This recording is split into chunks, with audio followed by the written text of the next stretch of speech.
retraite officiellement il y a quelques semaines du fait des conditions et dans la mesure où j'avais décidé de raccrocher les crampons en fin de saison. Bah, du coup, des conditions ont fait que ça a été décidé un petit peu plus tôt et que malheureusement, du coup, pour moi, j'ai pas pu finir avec un dernier match et pouvoir inviter mes amis et ma famille pour raccrocher, voilà, raccrocher les crampons officiellement. Mais disons que les conditions voilà, étaient plus importantes. Comme on dit, il y a des choses plus importantes que le foot actuellement et c'est que partie remise. Donc, on essaiera de voir l'année prochaine peut-être pour faire un petit match et inviter quelques amis à qui j'ai joué, etc. pour peut-être pour une association ou un truc comme ça, on va essayer de voir. Ouais, c'est bien. Ouais, de toute façon, comme tu dis, c'est repoussé, c'est tout, mais après, ça se fera, quoi. Oui, voilà, c'est ça, il n'y a pas de. Alors, tu vas nous Il y a pas raconter donc, de... le parcours en démarrant, bien sûr, par le début, c'est-à-dire où tu as commencé à jouer au foot, et puis eh ben, tes différents épisodes, parce qu'on peut le remettre sous soit un film ou soit une série. C'est vraiment super intéressant. Donc, ben, vas-y, commence alors. Eh ben, écoute, j'ai envie de dire comme beaucoup de gamins, j'ai commencé à l'âge de 5 ans et demi, parce qu'on pouvait être licencié qu'à partir de cet âge-là, ou 6 ans à peu près. Donc, j'ai commencé à la SPTT de Vannes, qui est un petit club pas très loin de chez moi. J'ai fait une année et ensuite je suis allé à l'AS Minimur. Alors l'AS Minimur, c'est comme on appelle un club de quartier, j'ai envie de dire, de Vannes, qui a énormément de jeunes talents et qui a toujours des très bons résultats en jeunes, notamment dans les tournois, que ce soit du Morbihan ou même de région, donc qui a un assez bon niveau.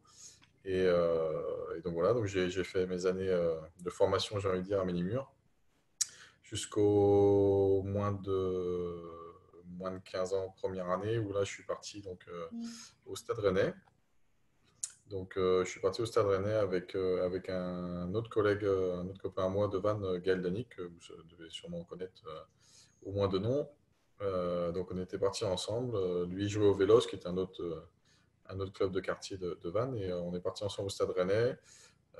Donc on a démarré la saison et malheureusement pour moi, on m'a déclaré une leucémie pratiquement aux vacances de Noël, quoi, janvier, début janvier.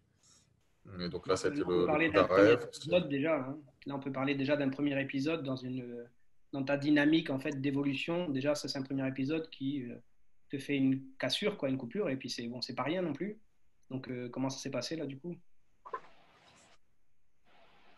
En fait, c'est bizarre parce que malgré la gravité, j'ai envie de dire, de la maladie, j'étais à un âge où on est entre deux, dans le sens où on comprend les choses et en même temps on reste encore assez, comment dire, rêveur, j'ai envie de dire, et du coup on réalise peut-être pas forcément totalement la gravité de la chose, ce qui fait que moi je me suis plus recentré finalement sur la déception de la fin de carrière qui avait pas commencé en fait, la fin du foot, la fin de mon rêve, plutôt que de réellement me dire que ben, d'abord il fallait s'en sortir et puis rester en vie, quoi. Donc peut-être qu'inconsciemment ça m'a aidé justement à évacuer cet aspect de la maladie et plutôt rester sur le côté déception. Voilà, j'étais parti pour réaliser mon rêve d'être footballeur, etc. Et puis ça a été coupé en plein vol par la maladie. Donc du coup, sur le moment, c'est plus ça qui a primé, j'ai envie de dire, ouais, le fait de finalement ne pas pouvoir réaliser mon rêve, quoi. Tu as quel âge quand ça t'arrive, Yann? Euh, Alors c'est en janvier 96 que je 14 ans. déclare, et donc 95, j'avais 14 ans. 14 ans. Ouais. Je venais d'avoir 14 ans, ouais. Donc c'est pour ça, ce que j'expliquais, c'est un peu l'âge entre deux où on Ouais. commence à être un jeune garçon, etc. Et en même temps, on reste aussi un enfant encore. Peut-être permis ouais, de voir ça plus avec un œil d'enfant que finalement que préadulte et de me dire que j'allais peut-être pas forcément survivre à ma maladie, quoi. Peut-être que Yann, peut-être que ton entourage aussi a tout fait pour peut-être te ménager aussi, non? Oui, sûrement.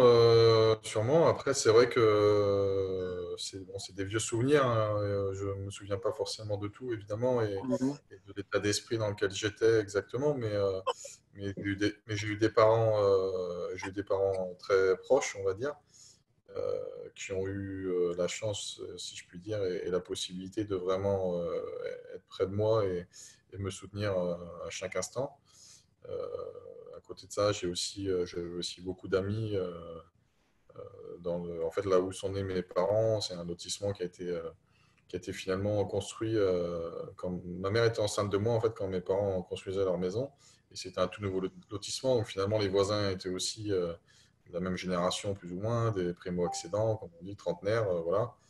Et du coup, en fait, on s'est retrouvés dans ce lotissement avec beaucoup de garçons de mon âge, un tout petit peu plus vieux, mais finalement, euh, voilà, on a grandi ensemble, on a fait comme on dit, les 400 coups ensemble, on a joué au foot toute notre jeunesse ensemble, etc. Et on est toujours aussi soudés aujourd'hui. Donc ça a été aussi important de les avoir auprès de moi et puis de garder justement cette attache. Donc tout ça a fait que oui, j'étais quand même bien entouré et ça m'a sûrement permis effectivement de ne pas me sentir seul et de pouvoir combattre avec tout le monde. Donc ça a duré combien de temps? T'en as eu pour combien de temps? 3-4 Bah ans? écoute, la maladie, en fait, le protocole, j'ai envie de dire, des traitements de la leucémie, c'était en gros 8 mois à peu près de chimio, comme on dit, vraiment intense, avec des transfusions et puis vraiment tout l'attirail, comme on peut dire, et beaucoup de passages à l'hôpital et de séjours à l'hôpital, etc. Et en fait, au bout des 8 mois, on passe dans la phase 2 qui est, elle, 18 mois de traitement avec toujours de la chimio, mais sous forme de comprimés, où là, par contre, tu peux retrouver un fonctionnement de vie un petit peu Un plus semblant proche de de vie, la quoi. normale. Mm. Voilà. Après, par contre, c'était, je sais plus, peut-être 30 comprimés par jour, ou enfin, tu as un pilulier qui est énorme avec beaucoup de médocs à prendre, et puis toujours comment dire, les effets secondaires où on n'est quand même pas Oui, puis en au plus, mieux de sa à cette forme. Mais période-là, c'était c'était quoi, il y a 20 ans à peu près. Donc tout ça, bah, ça évolue. c'était ouais, 96, ouais, ouais, ça Ouais. remonte. Ouais. Donc c'était encore, voilà, donc c'est très complexe. Alors, il y a 20 ans, c'était encore plus Mm. complexe Ça, qu'aujourd'hui. oui, ça a sûrement évolué, effectivement. Ouais. Mm. Et donc, là, après ces années donc, de bataille contre la maladie, donc toi, derrière, comme tu l'as dit, je crois, par les émissions que j'ai vues, les vidéos, c'est que les médecins n'envisageaient pas grand-chose concernant le sport de haut niveau ou une activité très dense. Toi, comment tu as Ouais, enchaîné derrière quand tu es revenu bah, un peu? ça, en fait, alors, ça, c'est un petit peu après. En fait, ce qui se passe, c'est que j'ai eu ma partie traitement de la leucémie avec les chimios, etc. Et ensuite, en fait, j'ai eu la deuxième partie, si je puis dire ainsi, c'est que bah, parmi les effets secondaires qu'on peut avoir, notamment avec les chimios, c'est que, en fait, moi, j'étais en pleine croissance, hein, c'est l'âge où on grandit, etc. Ouais. Et le problème que j'ai eu, c'est que, en fait, les chimios avaient rendu mes os un peu, comme on dit, poreux ou un peu mous, on va dire. Ce qui Ouais. fait que, en fait, la tête du péroné et la tête du fémur risquait d'abîmer en fait, mon cartilage de croissance au niveau des genoux, etc.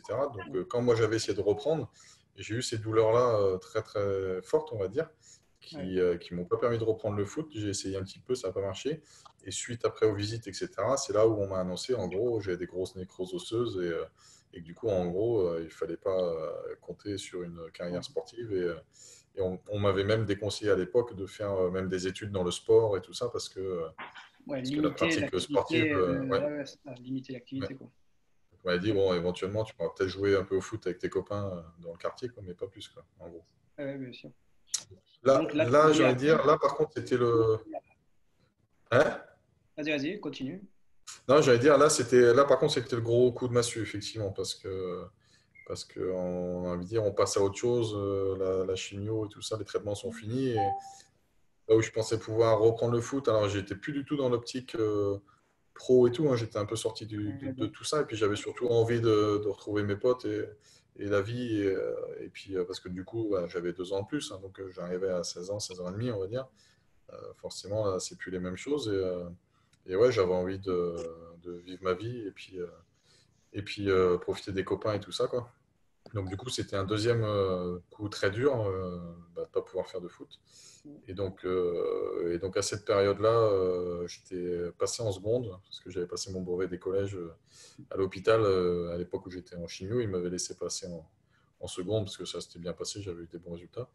Et en fait, en seconde, je me suis retrouvé, pour protéger mes cartilages de croissance, à être en fauteuil roulant pendant une année de scolarité, quoi. Donc là, c'est pareil, ça a été assez dur. Assez dur parce que, bah, comme toujours, hein, être en fauteuil roulant au lycée, Ouais, bien c'est sûr. pas ce qu'il y a de plus facile. En plus, en seconde, bon, on est un peu. Donc ça, Rien c'était la pour te booster, c'est rien pour te booster ou c'est délicat de sortir du lot et d'envisager bah, l'avenir. ouais, Ça, quoi. ouais, et puis c'est compliqué parce que c'est l'âge où voilà, on commence aussi à avoir d'autres choses, les copains, les copines et tout. Et c'est sûr qu'en fauteuil roulant, c'est pas l'idéal, quoi. Ouais, bien sûr. Plus de foot. Bon, les copines en fauteuil roulant, c'est pas, c'est pas ce qu'il y a de mieux. Ouais, c'est pas le mieux. Donc tout ça fait que tu es un peu dans le dur et là aussi, heureusement, j'avais un de mes meilleurs amis, encore aujourd'hui bien sûr, mais bah, qui habitait pas trop loin de chez mes parents et tout, et on pouvait aller plus ou moins à l'école à pied. À l'époque, d'ailleurs, mes parents du fait de mes problèmes, avaient bien voulu que j'ai un scooter pour pouvoir me déplacer justement à cause de ça. Mais sinon, j'avais mon fauteuil roulant et j'avais mon pote qui m'aidait à l'école ou me ramenait des fois à me pousser ou qui m'aidait, quoi. Donc ça, c'est pareil, ça a été des moments voilà, hyper importants en termes de soutien psychologique aussi. Donc après, là, Et tu es c'est- revenu au foot comment alors? Parce que comme à un moment donné, tu as repris le foot malgré tout, c'est parce que tu commençais à sentir que tu pouvais reprendre, même en s'amusant en fait. Ouais, je me rappelle même plus le moment exactement où le passage, mais en gros, oui, c'était ça. J'ai commencé à me sentir mieux. Finalement, la phase fauteuil roulant m'a sûrement aussi aidé à reconsolider tout ça, à être mieux. Et puis, je pense que ouais, ça s'est fait comme ça. J'ai repris sûrement un petit peu dans le jardin, puis un peu plus. Et puis, à un moment donné, j'ai commencé à sentir mieux. Et puis après, il y a eu l'aspect physique aussi à reprendre parce que les chimios, ben voilà, t'as plus de force, t'as plus de muscle, t'as plus rien. Je me souviens le premier entraînement par contre que j'avais fait avec les seniors de Minimur quand j'ai repris. Je crois on avait dû faire des tours de deux terrains parce qu'il y avait deux terrains côte à côte.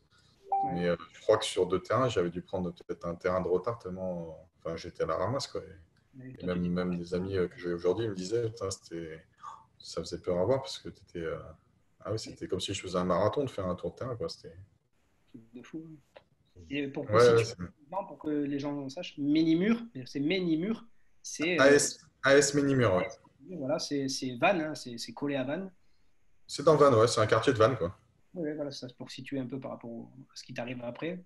Donc là, donc du coup, tu reprends tranquillement avec le club de l'AS Ménimur. Et Voilà, je reprends avec l'AS Minimur. Voilà, ça commence à se refaire. Au fur et à mesure, je reprends un peu de rythme de match, quelle un peu catégorie plus là de temps de t'étais? jeu, etc., etc. Pardon? Quelle catégorie t'étais là quand tu as repris et tu as commencé Ah à bah jouer en senior?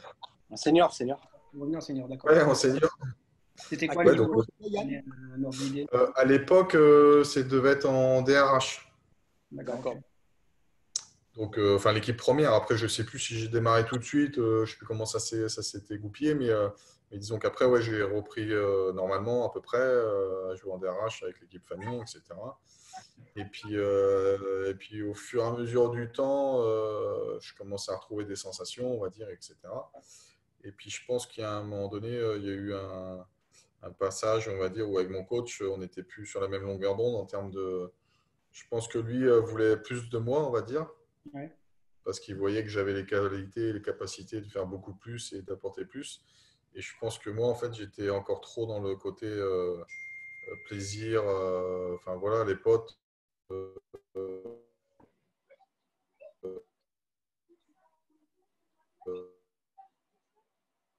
euh, Et Ah, la connexion. Yann, désolé pour la connexion. Je pense que c'est côté Yann.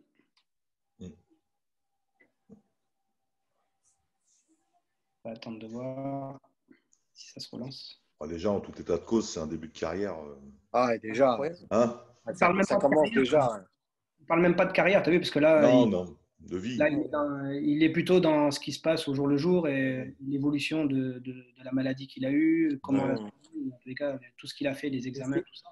Hmm. Si je peux me permettre, c'est incroyable parce que avec le début dont tu nous parles à l'instant et la fin par rapport à ce satané virus, je Bon, il y sais pas si vous voyez un petit peu le truc, mais il a eu un début et une fin vraiment particulière, quoi. Ouais. Ouais. Et moi qui, vous, je ne sais pas, mais moi je crois au destin, donc c'était comme ça. C'est intéressant, mais tu vois, je te dis, c'est un scénario hollywoodien, son truc. C'est vraiment intéressant. Hein. Incroyable. Yann, On l'a récupéré. je ne sais pas, il essaie de se connecter. Comme disait Seb, franchement, quand tu commences comme ça, déjà, mentalement, ça te forge hein, pour la suite. Hein. Ah, Ok, oui. Ouais. Tu vas voir que tout le reste qu'on va regarder, une fois qu'il va se connecter et la suite, tout est lié en fait. Ouais, bien sûr. Ça forge, comme tu dis, le caractère, tout. C'est un truc de fou, mais son histoire, elle est vraiment énorme. Quoi. Yann, Est-ce que vous me voyez là?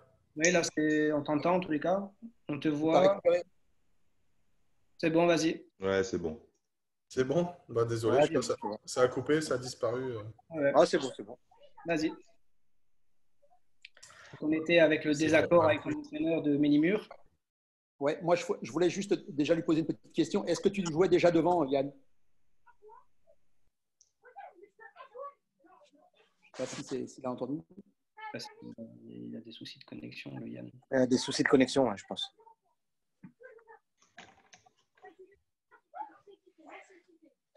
Je crois qu'il l'a dit tout à l'heure. Hein. Tant que j'y suis, tant que sa connexion soit un peu mieux, je vois qu'on a beaucoup d'auditeurs, de téléspectateurs, on peut dire ça, parce qu'ils nous voient à l'écran. Ouais. Beaucoup de messages donc en commentaire. N'hésitez pas, parce que c'est vrai que jusqu'à maintenant, on n'a pas trop fait d'échange avec les différents commentaires ou les questions que vous pouvez poser. Déjà, dans un premier temps, tous ceux qui écrivent des commentaires, n'hésitez pas à nous laisser d'où vous écrivez, d'où vous êtes. Ça peut être intéressant de savoir d'où vous nous écoutez. Et deuxièmement, n'hésitez pas à écrire et poser des questions. Et à un moment donné, on va essayer de faire un passage de 5-10 minutes avec des questions. Des questions, de répondre aux questions des gens. On les posera à Yann. Voilà, c'est mieux là. Vous m'entendez là? Oui, là, c'est mieux. Je vais changer de pièce. Je vais changer de pièce, je vais me rapprocher de la box. À mon avis, ça marchera mieux. Ça marche. Ça marche, je descends. Vas-y. Ah, c'est ça le direct. Hein. Excusez-moi. Non, mais c'est bien. Au moins, ça montre bien qu'on est en direct. Et comme on le dit, cette émission, on l'a faite pour être entre coach et donc joueur. Dans ce cas-là. Manu, toi, tu as eu l'occasion de voir évoluer Yann? Moi, je l'ai vu arriver, mais après, je peux pas pour l'instant en parler parce qu'il n'a pas encore dit qu'il est arrivé à Vannes. Mais c'est pour ça que je l'ai contacté. C'est parce que quand il est arrivé au club, donc ce qu'il va expliquer après, oui. Moi, j'y étais dans ce club et c'est vrai que je l'ai connu quand il est arrivé. Quoi. Après, j'ai suivi et c'est là où c'est énorme. Le scénario, il est top. Donc, c'est pour ça que je dis il faut que les jeunes, même les joueurs de foot de tout âge, il faut qu'ils écoutent ce scénario. Ça inspire de son… Ça relativise beaucoup de choses et on arrête de dire je veux être pro, gagner des millions. Tu dis je veux prendre plaisir dans la vie, m'amuser et ça fera ce que ça fera. Mais par contre, je donnerai tout par contre. Tu vois. Et que rien n'est jamais perdu. Vas-y. Mais non, mais je disais, après, ce genre de témoignages sont bons. Après, malheureusement, la nature a tendance à vite… on passe vite à autre chose, tu vois. Nos joueurs, des fois, ils ont des témoignages. Des fois, on peut ramener… par le passé, moi, ça m'est arrivé de ramener des gens, tu vois, pour témoigner un peu de leur parcours, tu vois, c'était des promesses dans le football. Et puis par la suite, tu vois, les garçons, ils entendent, ils absorbent peut-être 24 heures, 48 heures. Et puis la nature, elle revient vite. Yann, tu vois. Est-ce que c'est mieux là? Nickel, ouais, c'est mieux là. Ouais. En plus, tu as bien choisi parce que tu as un frigo, tu dois avoir des bières, je pense. Attends. Non, il y a toujours son blanc, son porte-frais. C'est le frigo que pour ça. C'est bien, tu as changé de bon emplacement. Tu es malin, j'ai compris le problème. Je suis dans la buanderie près de la boxe, hein, comme ça. D'accord, ça marche. Donc, alors, on récupère là où on en était. Donc, tu étais dans une problématique d'entente avec ton entraîneur donc de Minimur qui peut-être attendait beaucoup de toi, peut-être autre chose de toi, et toi, tu n'étais pas sur la même longueur d'onde. Ouais, c'est ça, c'était un peu un tournant où effectivement, lui, il voyait en moi des qualités que je pouvais exploiter. Et à ce moment-là, moi, je pense que mentalement, j'étais pas forcément prêt à donner tout ça. Et du coup, effectivement, j'ai fini par me retrouver. Alors, c'est marrant parce qu'aujourd'hui, on en rigole avec les copains, mais j'ai fini par me retrouver à jouer en B, en fait, en première division de district. Euh, donc voilà, avec des copains, quand on en parle aujourd'hui, ils hallucinent, mais je pense que ouais, c'était un moment de ma vie où j'étais pas encore prêt à faire ce qu'il fallait voilà, pour donner plus. Et j'avais surtout envie de profiter des copains, faire la fête, etc. Et pas Rattraper le temps forcément. perdu, un peu ça. Ouais. Ouais, voilà, c'est ça, profiter de la vie, quoi, tout simplement. Et donc voilà, et ce qui fait qu'à ce moment-là, bah, j'ai failli, entre guillemets, arrêter le foot, que j'avais plus envie, je savais pas trop, quoi. Je me suis dit, j'hésitais peut-être même à faire du rugby, parce que j'avais mes potes qui jouaient au rugby à Vannes, qui aujourd'hui est en Pro D2, mais qui à l'époque était en Fédéral 1. Donc j'avais pas mal de mes amis, justement, dont ceux dans mon quartier, là, comme je disais, dans mon lotissement, qui jouaient dans cette équipe aussi. Et c'était potentiellement aussi une option.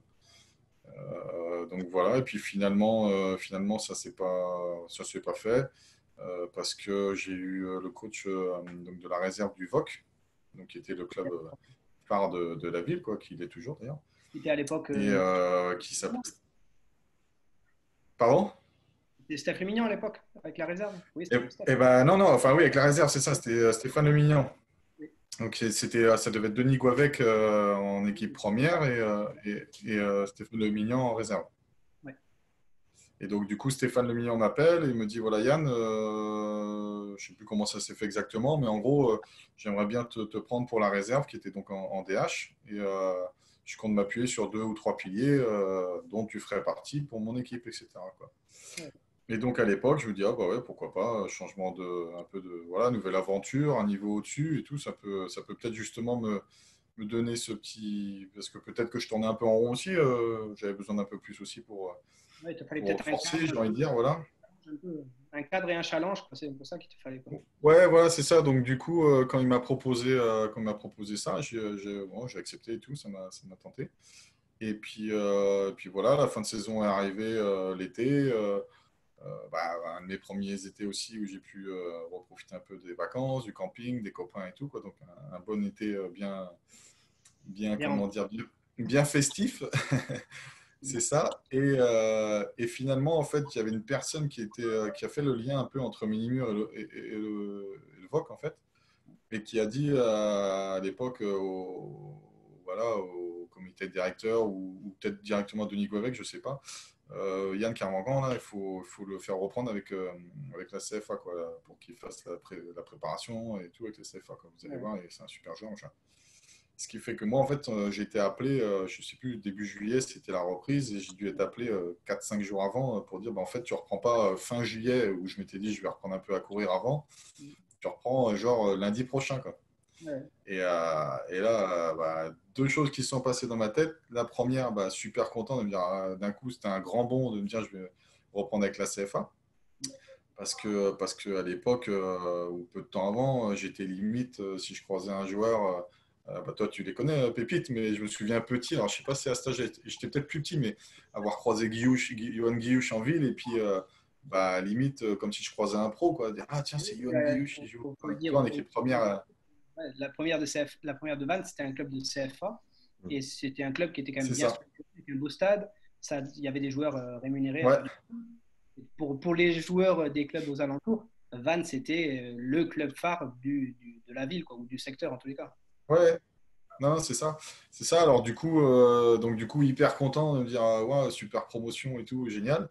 Et en même temps, bah, un peu gros coup de panique parce que j'étais en mode fiesta camping, comme je disais, et, pas du tout prêt pour reprendre. Donc du coup, c'était un peu l'inconnu. Et puis là, c'était un grand saut, quoi. Donc je me souviens de la reprise et ton cher ami et le mien, Weber, l'amoureux, me la rappelle souvent celle-là. où la première séance d'entraînement, on fait, je crois, on doit faire 3 blocs de 12 minutes à l'Armangonède, là, sur les sentiers côtiers. Là. Je ne sais plus si c'était 3x12 ou 3x20, mais tu vois, ça m'a marqué quand même 3 blocs. Et je me souviens, il y avait les joueurs, les gardiens et Yann derrière, tout seul, à la ramasse totale. Enfin, je galérais comme pas possible. Et là, je me souviens, donc Bébert me disait, mais on se demandait avec les joueurs, mais c'est qui ce mec et tout. Il me dit, la première fois que je t'ai vu arriver, déjà, je crois que tu étais un dirigeant et tout, enfin, ou un porteur d'eau, quand tu n'avais rien, une dégaine et tout. Et puis voilà, et il me dit, par contre, je me souviendrai toujours, à la fin de l'entraînement, on a fait un petit peu de ballon, etc. Et à la fin de l'entraînement, tu m'avais demandé de te faire un peu de centre et tout ça pour justement pour avoir un petit peu de plaisir et tout, quoi. Et il m'a dit, ah ouais, ce jour-là, par contre, quand tu as commencé à faire les reprises de volée, à travailler devant le but et tout, c'est là où les joueurs voyaient, il y en a qui s'étiraient ou des trucs comme ça. Quand, C'est là quand où tu es arrivé, c'est moi, là où on s'est dit, ouais, il y a quelque chose. ouais, moi, quand tu es arrivé, c'est vrai que tu es arrivé, comme tu dis, moi, je te connaissais pas, tu es arrivé dans le groupe. Et c'est vrai que, première impression, ça a été plutôt, moi, direct de voir un Golgoth. Alors, quand je dis Golgoth, tu mesures combien? 1,85. Et en poids, c'est quoi ton poids?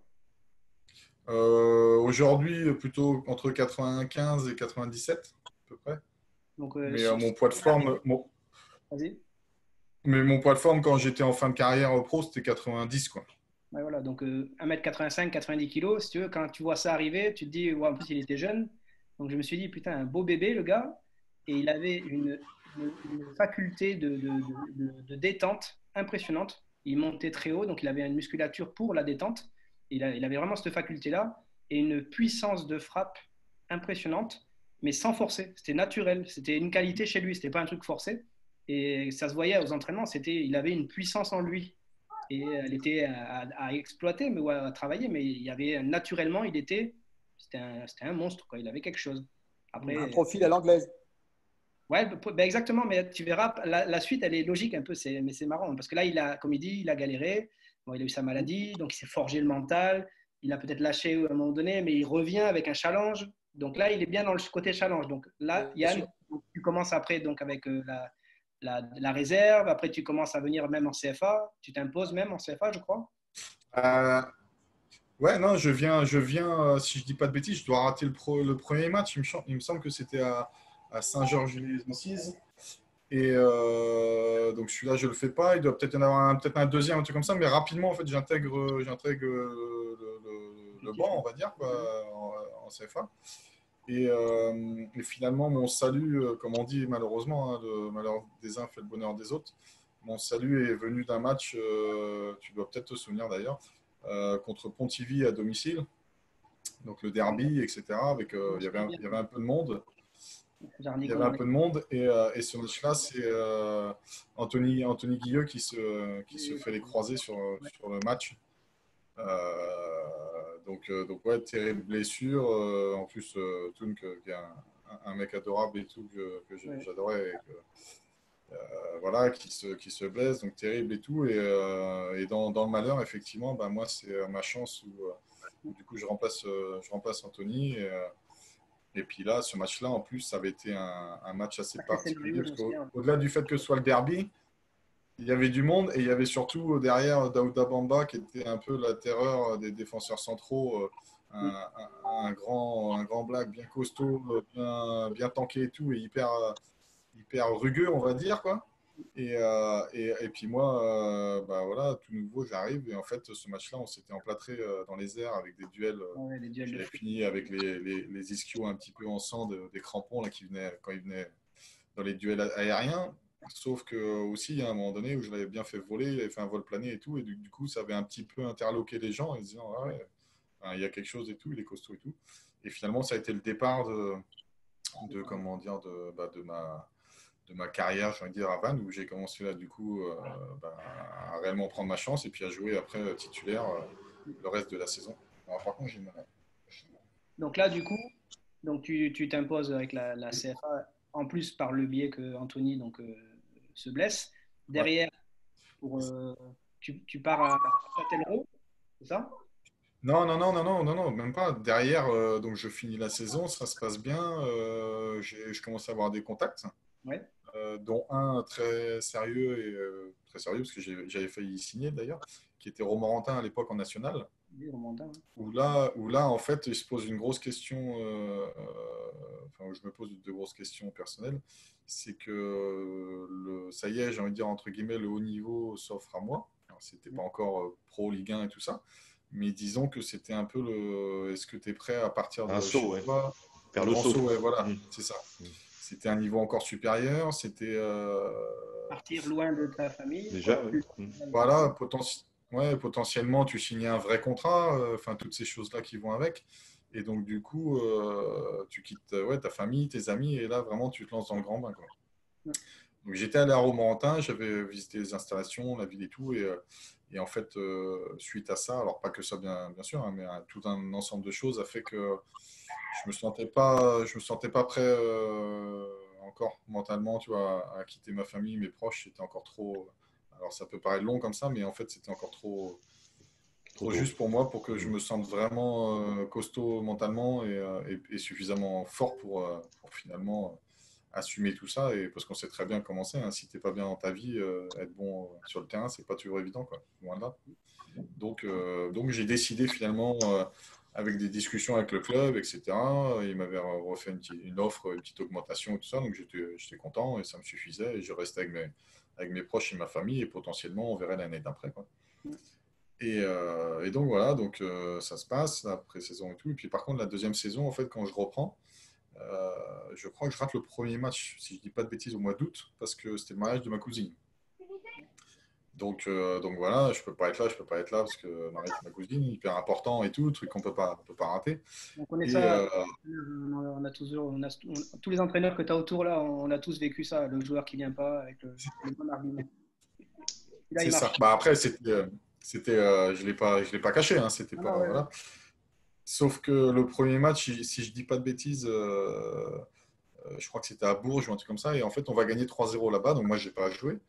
Et à l'époque, c'était, je sais plus qui jouait devant. Je crois que c'était Jean-Marie Evenot et puis Ludovic Palier qui avait joué devant. Et en fait, bah, derrière, il me fait pas jouer, quoi. Juste parce que j'ai raté ce match, en gros, derrière, c'était un peu la sanction, machin, quoi. Donc, il me fait pas jouer, etc. Au bout d'un moment, ça commence un peu entre guillemets, à me titiller et tout. Je comprends pas. Je trouve ça un peu injuste, tu vois. C'est un peu sévère. Et en plus, en discutant avec Ludo, et qui, pareil, on s'entendait bien et tout, il me disait, bah, ouais, en plus, moi, je suis pas un attaquant, je suis un ailier. En gros, j'aime pas trop jouer devant, c'est pas mon poste, quoi. Mm. Bah, je dis, ouais, mais je sais pas, il continue, il continue. Et en fait, il a continué comme ça avec sa doublette d'attaquant. Et à un moment donné, pratiquement, j'ai attendu, hein. Alors, je sais plus si je jouais plus du tout ou pas beaucoup. Toujours est-il qu'à un moment donné, j'ai dit, ouais, moi, si ça continue comme ça, j'arrête, quoi. Si c'était pour en arriver là, ça sert à rien, et tout, quoi. Donc, j'arrive dans une deuxième phase où en plus, bah, Stéphane, qui n'était pas un grand communicant, on va dire, en gros, me disait rien. Et moi, à ce moment-là, j'avais besoin de savoir, dans le sens où je lui dis, moi, je conteste pas les choix. Je veux savoir qu'est-ce que je dois faire et améliorer pour récupérer ma place, ou en tout cas pour jouer, etc. Parce que là, en gros, j'ai l'impression de faire tout ce qu'il faut. Il y a un attaquant qui n'est pas vraiment attaquant qui joue. Et donc, j'ai l'impression d'avoir fait une bêtise ou quelque chose que tu me reproches, mais tu ne me le dis pas vraiment, quoi. Et donc, un jour, là, c'est pareil, un autre tournant de ma vie et de ma carrière. Euh, je me souviens, j'étais convoqué du coup pour aller jouer en B, je crois. Et là, je dis au coach de la B, Didier Noblet, que tu connais aussi, Pépite, je dis, moi, écoute, ça, je lui avais dit, je dis, c'est ça, moi, c'est soit Stéphane, il m'appelle et on se parle, quoi, et on s'explique. Il me dit des choses, parce que là, le silence, ça commence à me bouffer. Soit j'arrête le foot et je vais faire du rugby, là, pour le coup, avec mes copains et tout, quoi. Et donc Didier Noblet a dû bien passer le message, il a dû voir que j'étais pas en train de rigoler. Et le soir même, Stéphane m'appelle au téléphone. Et là, on a vidé notre sac, c'est parti dans tous les sens. On s'est à moitié, entre guillemets, insulté, mais tu vois, plus dans le. Vraiment dans le. Bon, c'était au téléphone, mais on sentait que voilà, on avait besoin de se dire les choses et quelque part, ça a crevé l'abcès un peu et ça a fait du bien. Et à la fin de la discussion, en fait, ce qui s'est passé, c'est que moi, je lui ai fait comprendre qu'à un moment donné, moi, je voulais jouer. Si après, il considérait que sa doublette d'attaquant, j'ai envie de dire, était efficace et que ça lui convenait, pas de souci, mais à ce moment-là, pourquoi tu m'essayes pas un cran plus bas, quoi, en milieu? Et bizarrement, Ça finit la discussion, on raccroche, ça a duré une bonne heure, je crois. Et le mardi ou le mercredi, donc le lendemain ou le surlendemain, je ne sais plus comment c'était, ou quelques jours après, au moment de l'opposition, il fait une opposition comme souvent font les coachs en milieu de semaine, le mardi ou le mercredi, là, pour préparer le match, et ben là, il me met en 6 quoi. Et en fait, bah, je fais un très bon entraînement, je me sens bien dans le rôle, etc., etc. Et le week-end, on va à Nantes. Alors Nantes, c'était le Nantes en plus de l'époque, hein, où quand tu allais à Nantes, en général, tu touchais pas trop le ballon, ça jouait à la nantaise, quoi. Donc c'était, et je me suis dit, là, il est en train de me faire un cadeau empoisonné, il me met titulaire à Nantes en 6. Et je suis sûr que dans sa tête, c'était pour dire, bah voilà, tu veux le faire malin, tu vas, entre guillemets, ça va te coûter cher, quoi. Et puis bah, miracle, en fait, ça se passe super bien. Je ne sais même pas si on perdait pas 2-0, on fait 2-2. Je me souviens, je marque sur coup franc ou je ne sais plus comment. Enfin, je marque, je fais un super match. Et en fait, derrière, j'ai fait toute la saison titulaire en 6 quoi. Donc, un autre tournant de, ma, de ma carrière assez bizarre. Et Ça, c'est toujours à Vannes. Après, tu es parti. donc ça, c'est ouais, donc ça, c'est toujours à Vannes. Ouais. C'est toujours à Vannes. Ensuite, donc du coup, je commençais pareil à avoir, j'ai eu des contacts, etc. Et puis, je me souviens, moi, j'étais à la fac à Rennes en STAPS. Et je crois que je devais passer mon DUC cette année-là. Et je me souviens, on partait au Portugal voir l'Euro 2004 au Portugal, quoi, de foot. Et, on avait loué une Très bon choix. caravelle. Pardon? C'est un très bon choix. Ouais, bah, ouais, c'est des grands Incroyable. souvenirs. Ouais. Manu, il est fort. C'est des grands souvenirs. Ouais. Mais c'est vrai que, donc du coup, en plus, on avait loué un caravelle 9 places. On était parti à 9 potes dans le truc. Il m'avait pris à la sortie de l'examen, mon dernier examen pour un truc et tout. Puis on descend en direction de Portugal. Et je me souviens avoir un coup de fil de Stéphane Moulin, qui était à l'époque l'entraîneur de Châtellerault, qui est actuellement à Angers, hein. Et donc il m'appelle et tout, quoi. Et en fait, je crois que je dois lui dire OK pour l'année prochaine pour signer à Châtellerault, juste avant de passer la frontière et de partir en vacances à l'Euro au Portugal, quoi. Donc du coup, je signe à Châtellerault. Et, euh, et donc voilà, donc la nouvelle saison arrive, Châtellerault, je signe à Châtellerault, donc il ne faut pas oublier, en numéro 6 comme j'avais fini à Vannes. Donc je signe pour jouer numéro 6. Et donc on arrive à Châtellerault, début de saison, voilà, très bien, hop. Et puis rebelote un peu de mon histoire de Vannes. L'attaquant Sanoun Gouda à l'époque, il se fait des croisés au mois de genre mi-septembre ou les matchs de coupe là quand on commence à rentrer en coupe et donc on a un petit match enfin, sur un mauvais terrain, etc. Il se pète le genou croisé quoi. Et comme moi j'avais gardé un petit peu mes habitudes de faire des petites frappes en fin d'entraînement, travailler devant le but, des reprises de volée, des trucs comme ça. Je pense que le coach avait aussi gardé ça en tête et donc du coup, bah, il me remet devant, quoi. Il me remet devant parce qu'en gros, il n'avait pas forcément d'autres choix en attaque, alors il pouvait plus ou moins mettre un autre milieu. Donc du coup, il me repasse attaquant. Et puis là, bah, pareil, le temps de reprendre un peu mes marques, il me faut quelques matchs pour reprendre un peu la confiance devant le but et puis de côté justement instinctif de tirer et tout ça, quoi, que j'avais un peu perdu, je me souviens, j'ai eu un peu de mal au début. Et puis au final, après, ça reprend bien, on fait une super saison. Et puis je crois que je finis avec 15 buts et 15 passes décisives, donc vraiment vraiment une bonne saison. Et puis du coup, bah, j'obtiens mon sésame avec un contrat pro à Grenoble. Ouais. Là, tu passes à Grenoble. Donc, déjà, l'évolution, elle est intéressante parce que, comme tu dis, tu fais mini-mur PH, Vannes CFA. Tu viens pour jouer attaquant. Au final, tu finis 6. Tu te fais remarquer en 6. Mm. Tu vas à Châtellerault. C'est Tu joues ça. blessure de nouveau de quelqu'un. Tu repasses 9. Tu cartonnes en 9. Là, du coup, Grenoble qui apparaît qui t'appelle pour jouer en 9 et il t'appelle pour contrat. Donc, l'évolution, déjà, Bah, elle est bizarre, mais elle est ouais, super ouais, alors, intéressante. ça- ouais, sachant qu'en plus, l'année où je pars à Châtellerault, bon, je suis jeune, mais je suis plus non plus tout jeune, j'ai envie de dire. Comme j'étais aussi à la fac, j'hésitais entre le foot enfin, j'hésitais. Je voulais faire du foot, bien sûr, mais disons qu'il fallait aussi penser à l'avenir. Et donc, du coup, je me souviens l'année où je suis parti à Châtellerault, en fait, moi, dans ma tête, je faisais une année, quoi. J'avais signé un an et je partais à l'aventure. Je quittais vraiment pour le coup mes amis, ma famille et tout. Je me consacrais qu'au foot un an et j'essayais de faire, on va dire, du mieux possible et puis essayer de décrocher quelque chose un vrai contrat dans un club pro. Et si j'y arrivais pas, en gros, j'avais l'intention de revenir sur Vannes et puis continuer mes études et tout ça, quoi. Donc là, la suite de l'histoire, c'est tu fais 2 années à Grenoble, donc en Ligue 2. Moi, j'ai les stats dessous. Ouais. La première année, tu as fait 30 matchs en tout avec 9 buts. Et la deuxième année, tu as fait 32 matchs avec 10 buts, toutes compétitions confondues. Donc déjà, ça, c'était déjà des bonnes stats pour quelqu'un qui débarque d'un poste de 6, qui a une évolution très rapide en quelques années. Déjà, en Ligue 2, être capable d'avoir ces stats-là, c'est super intéressant. Derrière ça, Grenoble, tu signes au Stade de Reims. D'accord? Bon choix aussi. Ouais. Alors en plus pour en rajouter le truc, c'est qu'à Grenoble, je me souviens, donc j'arrive en tant que joueur de CFA, donc forcément, Oui. t'arrives sur la pointe des pieds, hein. Tu es là pour, c'est déjà entre guillemets un miracle d'être dans un groupe pro et tout, et après à toi de faire tes preuves et puis prendre le temps qu'il faudra, mais ça peut être un peu long, quoi. Donc effectivement, au début, je faisais plus ou moins des rentrées. Et par contre, je faisais tout le temps des bonnes rentrées, quoi. Je pense que aussi comment dire, mon peu de tête, etc., aidait en plus sur des matchs des fois un petit peu plus compliqués où on était obligé de, voilà, soit de jouer long et tout ça, le fait de pouvoir tout dévier, etc., ça apportait tout de suite une présence. Et donc, du coup, je faisais des bonnes rentrées. Puis au fur et à mesure, je commençais plus ou moins à faire ma petite place. Et à l'époque, je ne sais plus à quel moment ça s'est passé de la saison, on va dire mi-saison à peu près, mais le club est racheté par des Japonais. Hmm.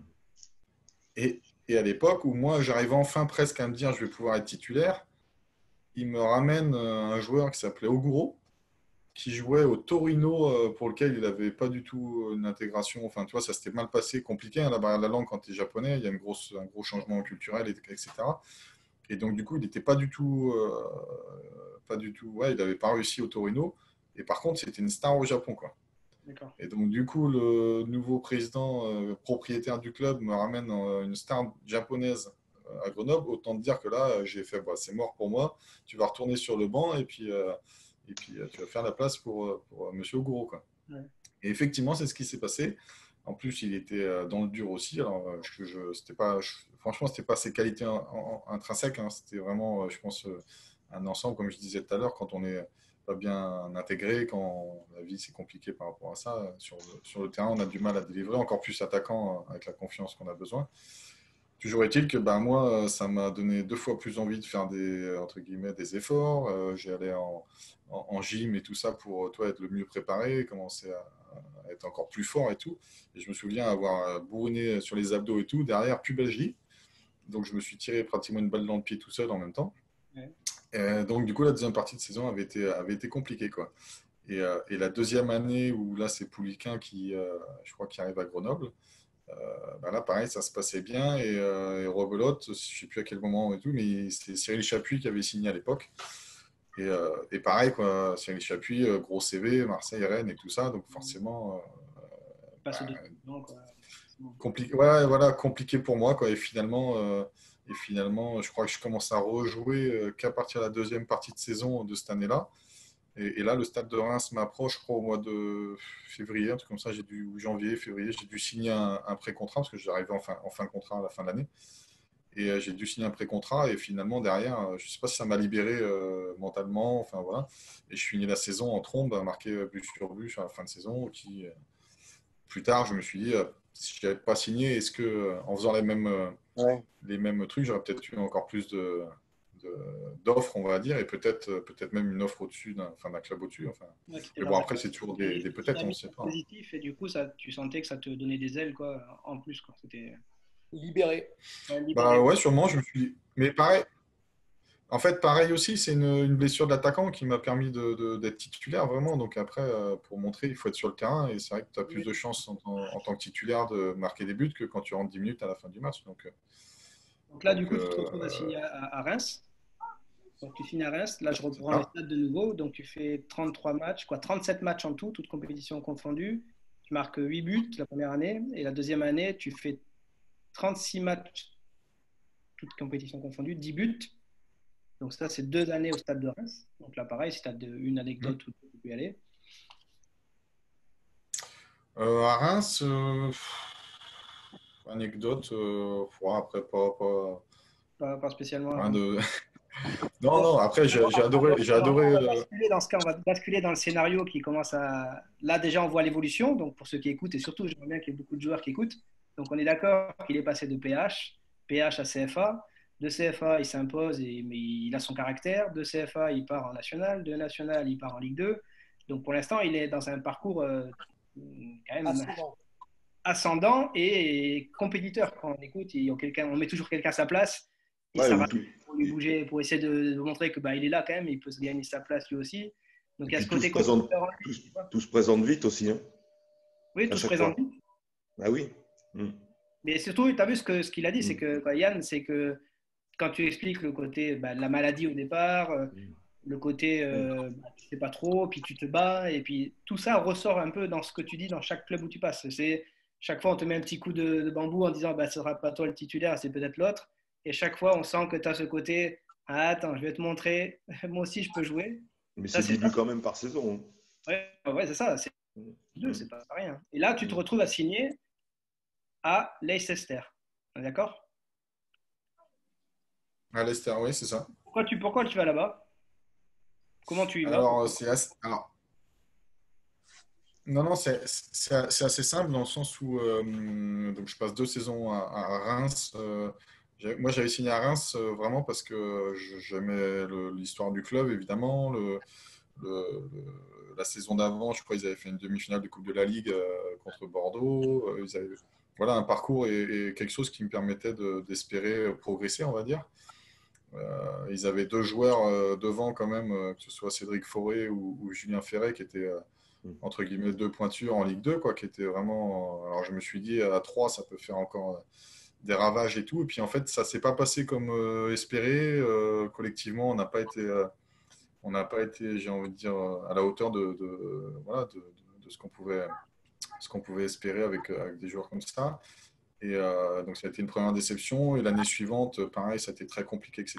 Donc indirectement, j'ai réussi à m'en sortir individuellement, mais collectivement, ça a été un peu la déception où on n'a pas réussi à atteindre les objectifs que moi je m'étais fixé par rapport à ma signature à Reims, où j'espérais jouer le haut de tableau, on va dire.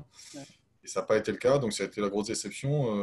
Aussi, l'anecdote que tu disais tout à l'heure, c'était quand même le passage de Luis Fernandez au club qui a été quand même assez remarquable et remarqué, on va dire, avec lequel je me suis très bien entendu. Et voilà. Et par contre, la fin de saison, moi j'avais décidé de rester en fin de contrat parce que, pareil, dans mes objectifs et par rapport à mon âge et pour ma progression, j'ai envie de dire personnelle, je m'étais fixé comme objectif de soit signer en Ligue 1 au bout de ces 2 ans, soit tenter ma chance justement en Angleterre, quoi. Et, en fait, j'ai eu des touches, sauf que malheureusement, en fait, sur la fin, donc on descendait cette année-là avec le Stade de Reims. Donc c'était assez compliqué. Et puis, je ne sais plus si c'est la dernière semaine ouais, peut-être bien la dernière semaine avant le dernier match. Donc, il n'y a plus rien à jouer, hein, c'est trop tard.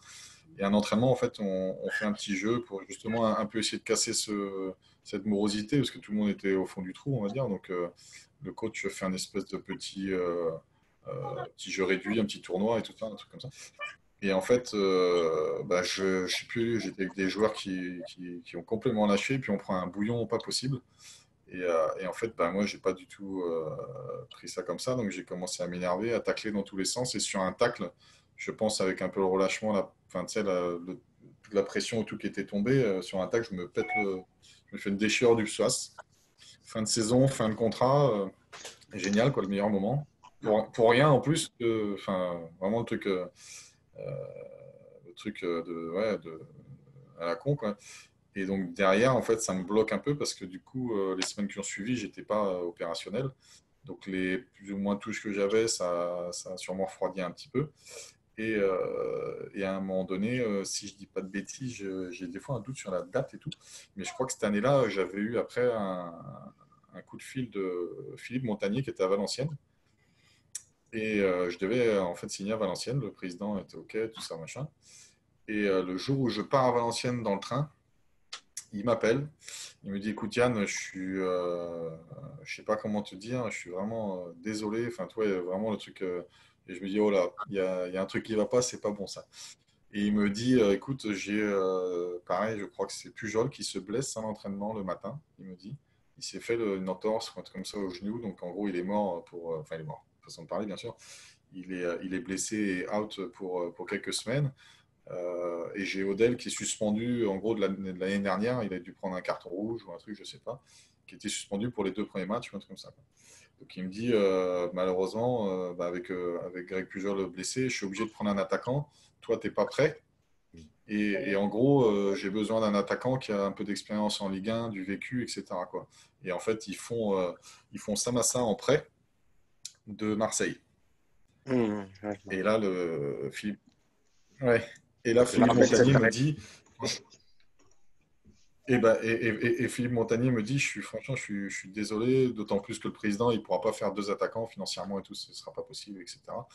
Donc voilà, je ne sais pas comment tu veux, si tu veux quand même venir voilà, passer les quelques jours comme c'était prévu, etc. Donc je dis oui, bah écoute, forcément voilà, j'ai un gros coup de massue, mais bon, j'y vais quand même, et puis je passe les 2, 3 jours là-bas, m'entraîner un peu, discuter, etc.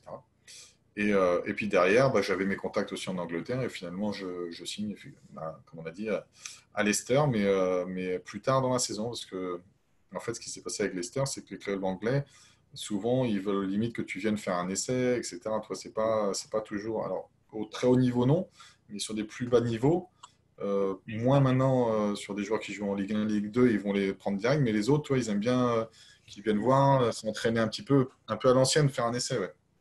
Là, c'était équivalent à quoi? Deuxième division? C'était la deuxième division? Ouais, Championnat? il venait de monter en deuxième division, D'accord. mais malgré tout, c'était un club qui avait une histoire voilà, en première division. Tout ça, c'est un gros club. En Angleterre, il y a des clubs comme ça qui tombent pour des raisons Ouais. financières à un moment donné de leur histoire. Mais tu sais que voilà, ils ont les bases, on va dire, les infrastructures L'infrastructure, c'est ce que j'allais voilà, dire. pour être en première ligue. Et donc, du coup, tu sais que c'est un club qui, même s'il vient de monter, potentiellement, il peut jouer l'autre tableau dans la même saison tout de suite, quoi. D'accord, ça peut enchaîner, quoi. Donc là, du coup, Ouais. tu signes là-bas et tu arrives, donc, comme tu dis, pas en préparation, quoi. Tu arrives en cours, c'est ça? Non, ouais, je crois que je fais un peu de soins avec eux là-bas. Ils essayent de voir un petit peu ma récupération, etc. Et en fait, à un moment donné, ils me proposent un contrat. Moi, ça ne me convient pas.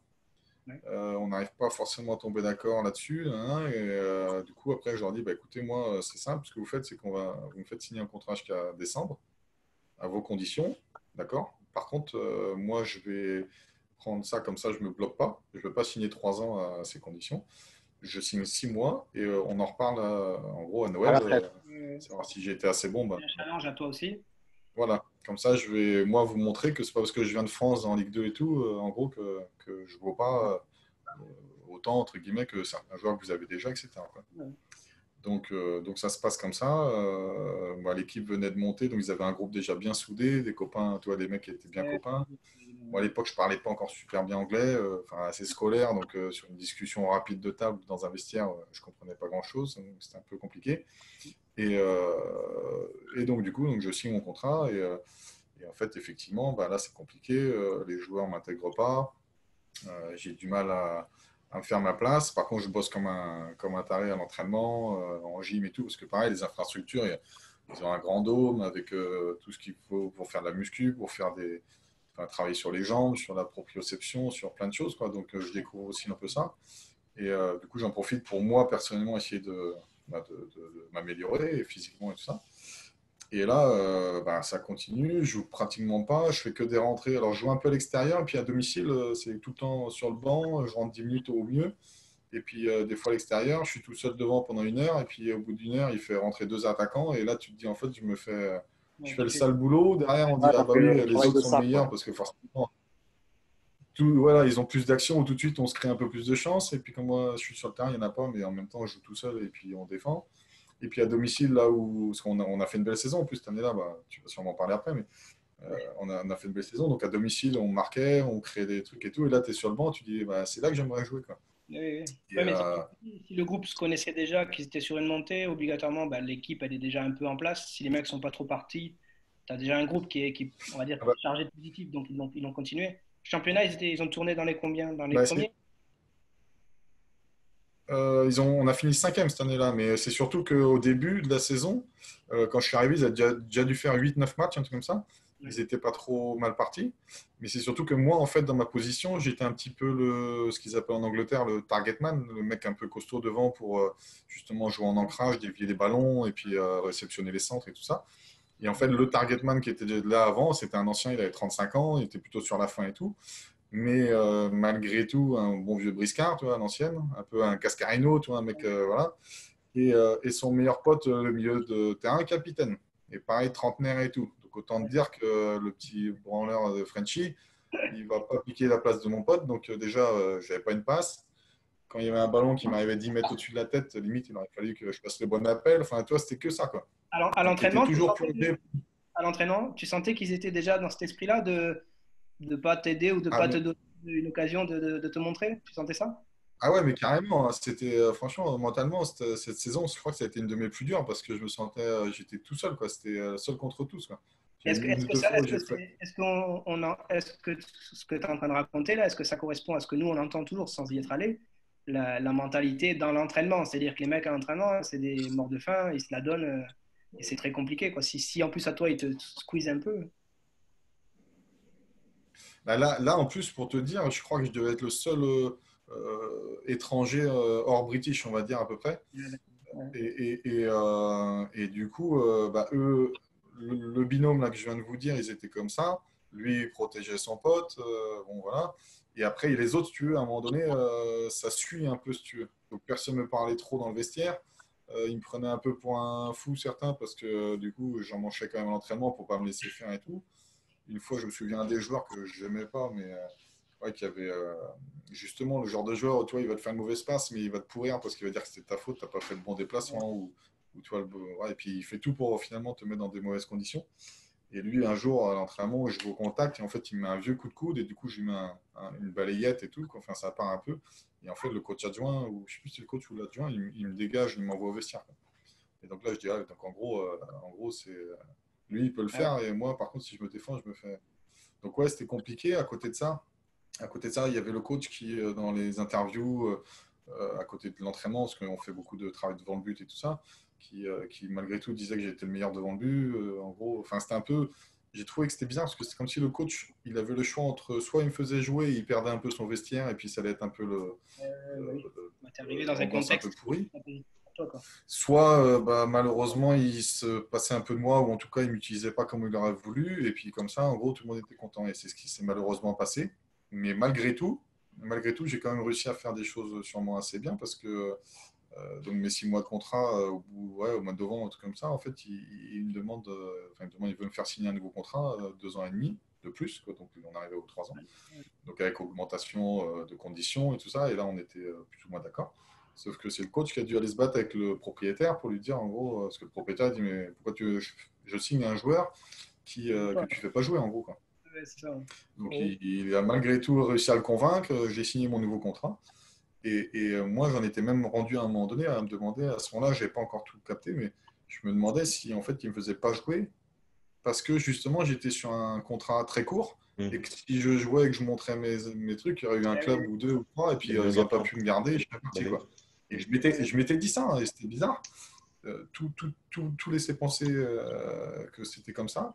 Et puis au final, quand j'ai signé mon contrat, en fait, ça n'a pas changé. Je me suis retrouvé quand même à pas beaucoup jouer, à jouer qu'à l'extérieur, sur le banc. Des fois, à domicile, je ne jouais pas. Des fois, je me souviens, je crois, une fois 5 ou 6 matchs d'affilée, je ne suis pas rentré. Donc là, néant, rien. Là, je me dis, oh, bah, super. Après, j'étais toujours sur le banc, hein, donc je n'étais pas complètement en dehors. Parce il y en avait qui étaient en tribune et tout, donc j'étais quand même sur le banc.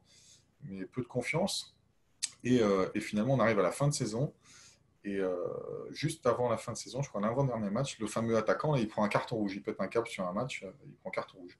Et donc là, il prend 3 matchs. Donc c'était match à domicile. Il prend carton rouge. Il restait un match à l'extérieur, un match à domicile et les playoffs. Donc en gros, il était suspendu les 2 derniers matchs de la saison et le premier match des playoffs. Donc là, dans ma tête, je me dis, ah bah c'est peut-être, entre guillemets, c'est peut-être ta chance. Quoi. Donc le match à l'extérieur, je ne sais plus contre qui c'était, je ne crois pas avoir joué, je ne sais plus. Enfin, à la limite, je ne me souviens pas, mais le dernier match de la saison, je joue enfin mon premier match titulaire à la maison. Alors on était, si je ne dis pas de conneries, on devait être 5e ou 4e. cinquième. Cinquième. Et on ne pouvait pas changer de place. Donc, si tu veux, il ne prenait pas de risque non plus en me mettant. Quoi qu'il arrive, on finissait cinquième, quoi. Et là, je fais un super match. Je suis l'homme du match. Je marque le. Je ne sais pas si on avait fait un 0 ou 2-0, mais je marque mon premier but du coup de la saison. Et donc, à la fin du match, je me dis, bah, tu as fait ce qu'il fallait. C'était ton match où il fallait être bon parce que derrière, les playoffs commencent. Et si tu étais bon là, potentiellement, tu peux jouer le premier match des playoffs. Et si, et si, et si. Et puis après, ça pouvait te lancer, quoi. Et donc, j'avais fait ce qu'il fallait, homme du match, but et tout. Et puis, premier match des playoffs, là, on joue à domicile. Donc, potentiellement, il vaut mieux bien démarrer, tu vois, ce genre de match parce que c'est des matchs assez compliqués à l'extérieur dans ces configurations-là. Et, euh, et là, je me souviens, il fait jouer un attaquant qui était il fait jouer un attaquant. Il fait jouer en soutien d'attaquant un joueur qui était en prêt de Liverpool, qui devait avoir 19 ans ou un truc comme ça. Petit, alors qu'en plus, on savait très bien que Cardiff, une de leurs faiblesses, c'était un peu justement tout ce qui était un peu long en déviation derrière la défense, qui était assez lente, on va dire. Et donc, du coup, là, pour moi, c'était couteau dans le dos. Enfin, voilà, j'avais fait tout ce qu'il fallait. Je me suis dit, voilà, il se fout vraiment de moi, quoi. C'est pas possible, quoi. Et donc, du coup, je sais plus ce qu'on fait. On perd 1-0. On perd 1-0, je crois, le match aller. Donc, dans ma tête, je me dis, bah voilà, t'as eu ce que entre guillemets, on a eu ce qu'on méritait à faire ça. C'était stupide. Et puis, match retour, il fait jouer le fameux Targetman qui revient, du coup. Donc il repart avec lui, il rejoue à deux attaquants, et puis là, tout de suite, ça change la donne. Bah, comme je t'ai dit, il était très grand, hein, il devait faire 95 ou un truc comme ça, assez costaud. Et donc tout de suite, le match retour, voilà, avec des longs ballons et tout, on leur crée plein de problèmes et tout. Et, euh, et donc on gagne, je crois qu'on gagne 3-2.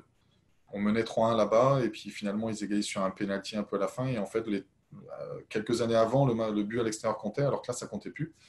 Donc 3-2 là-bas, 1-0 chez nous, ça fait 3-3, prolongation. Et là, les prolongations commencent. Les mecs commencent à avoir des crampes, il y a une tension énorme et tout. Ça courait dans tous les sens, des longs ballons et tout. Et puis là, il me fait rentrer pour, je sais plus, 5-10 minutes, un truc comme ça, qui restait dans les prolongations. On est d'accord, combien de personnes dans un stade comme ça? Celui-là, c'est pas le plus grand, il doit faire 25 000 ou un truc comme ça. D'accord. Donc là, tu joues devant 25 000 personnes dans un match Ah, puis là, c'est plein. apprécié.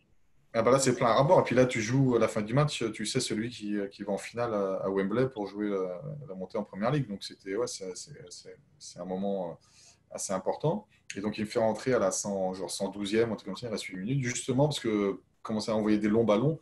Et avec mon jeu de tête, il me fait rentrer, je joue 2 minutes devant, et au bout de 2 minutes, je passe derrière devant la défense, à 3 derrière, pour renvoyer les ballons qu'ils envoyaient devant, quoi.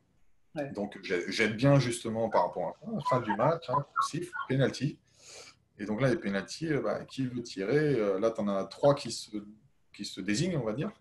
Ouais. Et puis les autres, un peu les grandes gueules, là, justement, que j'entendais souvent à l'entraînement, qui faisaient un peu les malins. Là, ça se fait dessus. Pas trop voilà, grand monde qui va pour se désigner. Un autre qui, lui, voulait absolument, un peu comme pour être la star, voulait tirer le dernier, plus pour se dire si c'est le but vainqueur, j'ai moins de pression. Et puis, toi, il l'a joué comme ça. Et puis, du coup, le quatrième, où là, le coach me dit Yann, machin, je dis, bon, je suis quand même attaquant. Après, franchement, je le sens. Enfin, j'étais pas du tout dedans, mais je voyais bien que personne ne voulait tirer. Et que du coup, il fallait bien son courage à deux mains et puis y aller, quoi. Donc je dis ouais, bah ok. Et en fait, donc la série commence. Je sais plus si c'est nous ou eux qui commençons. Je crois que c'est nous. Donc ils tirent et marquent. Et les 3 premiers qu'on tirait, c'était des anciens bien aimés par le public, etc. Enfin, toi qui étais moins de pression, on va dire un peu plus, qui ont assumé un peu plus ce truc, quoi. Donc les 3 ils tirent et ils marquent. Eux ils tirent et marquent. On tire en marque. Ils tirent 3. Donc 3-3, les 3 super bien tirés et tout. Et puis, du coup, moi, je regardais. Et puis, tu sais, plus ça avance, plus tu dis ça va être à moi. Et là, tu commences à moitié à trembler, à te dire ah, la vache, la pression. Et, donc, du coup, moi, j'avais regardé un peu les 3 pénaltys, comment on avait tiré, comment le gardien répondait. Le gardien, en fait, il avait anticipé genre de ouf, quoi. Ouais. Il est bien parti et tout. Du coup, je me dis, oh là là, allez, si je tire au milieu, comme je l'avais déjà fait, si je fais une panenka au milieu, pas pour. Franchement, il n'y avait pas de recherche dans la configuration où j'étais.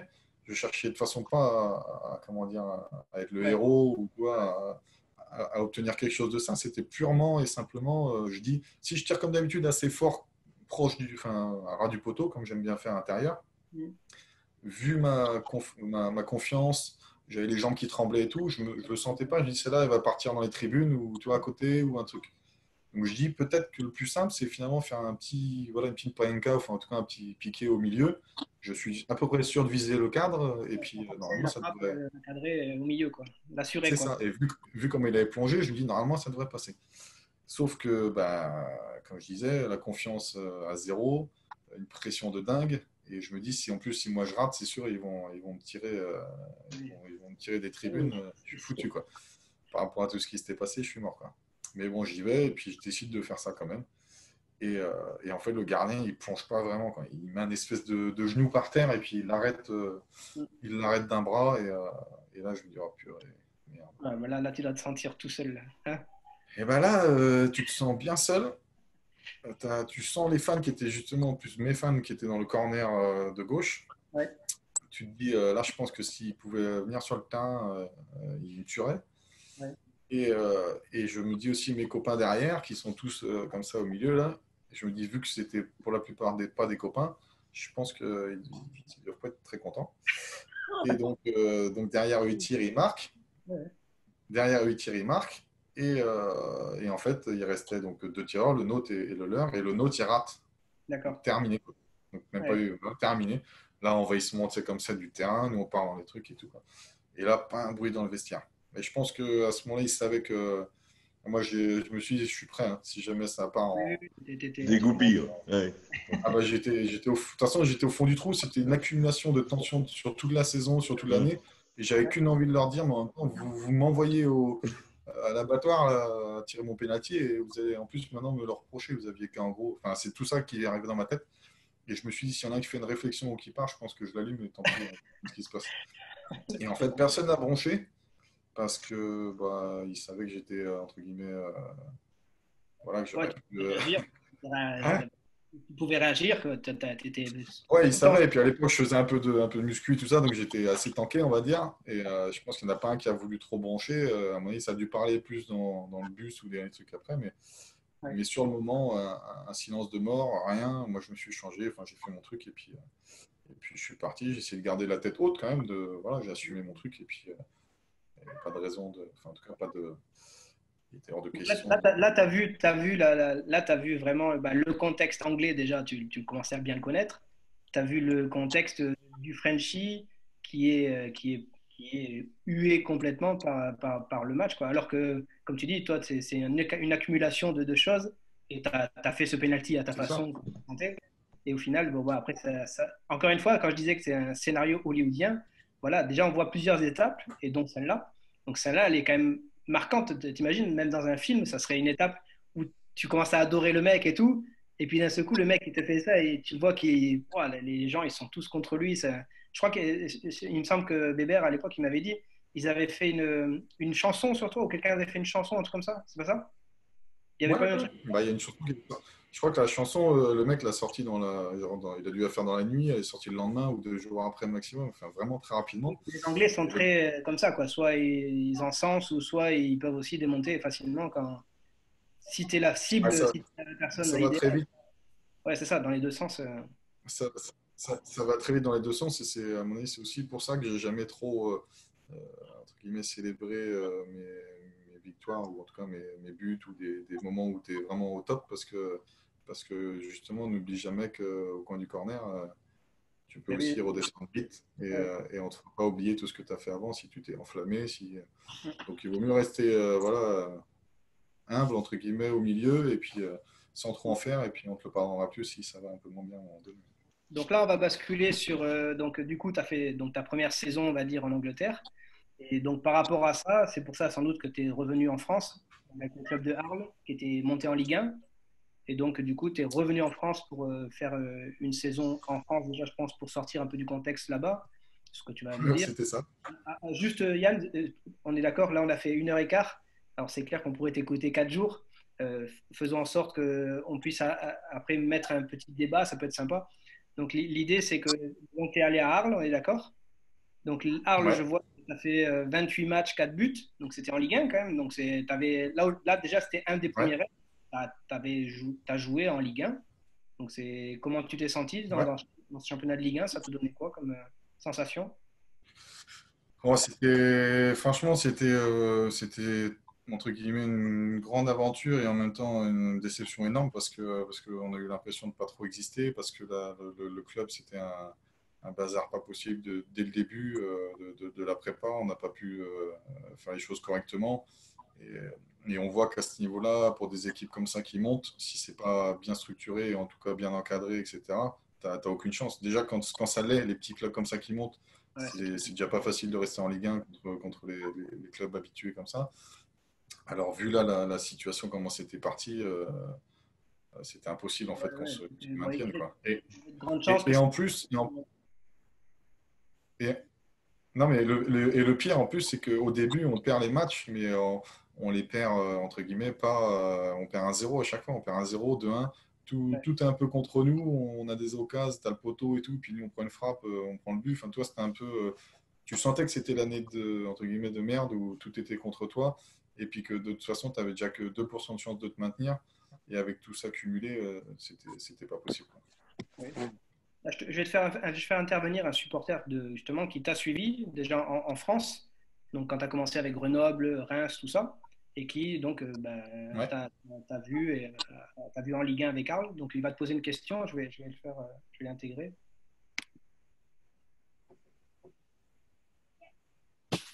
Comment il s'appelle? Il s'appelle Teddy. Est-ce que Teddy est là? Attends, je vais mettre le micro, je sais pas si.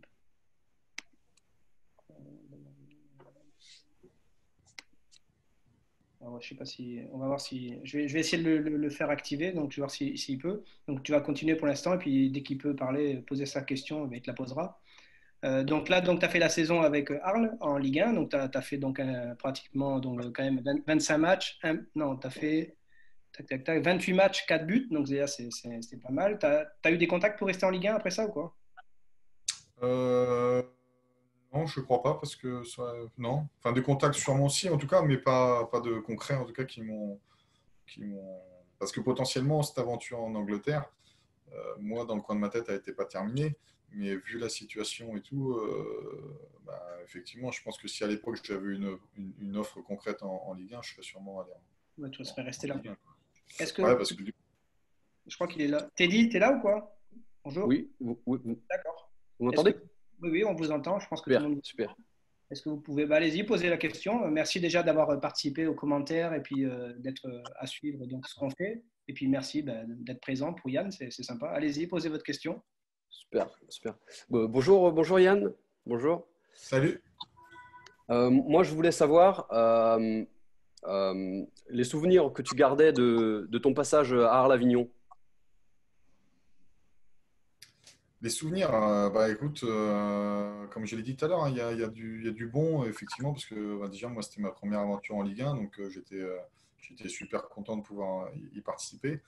Et en même temps, beaucoup de regrets parce que je pense que les choses n'ont pas été bien faites pour nous permettre justement de réellement exister dans cette saison en Ligue 1 et qu'on partait, je dirais, avec déjà pratiquement aucune chance de se sauver. Donc, il y a eu beaucoup de choses qui se sont passées dans le club que les supporters doivent savoir, j'imagine.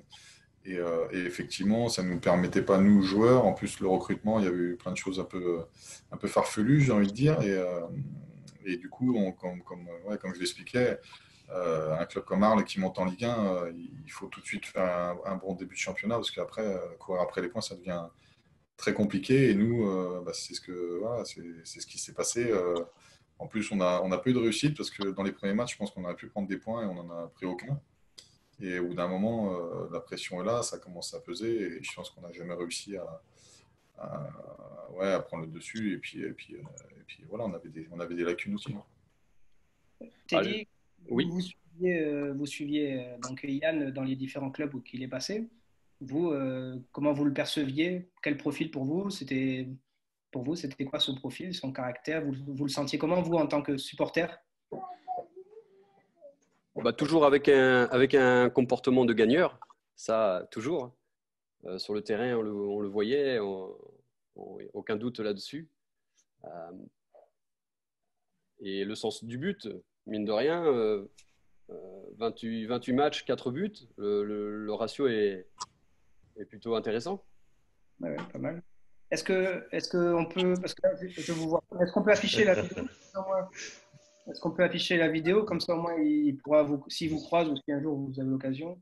Attendez, comme ça au moins, comme ça, voilà, là il voit qui c'est. Putain, j'ai même pas. Il est con.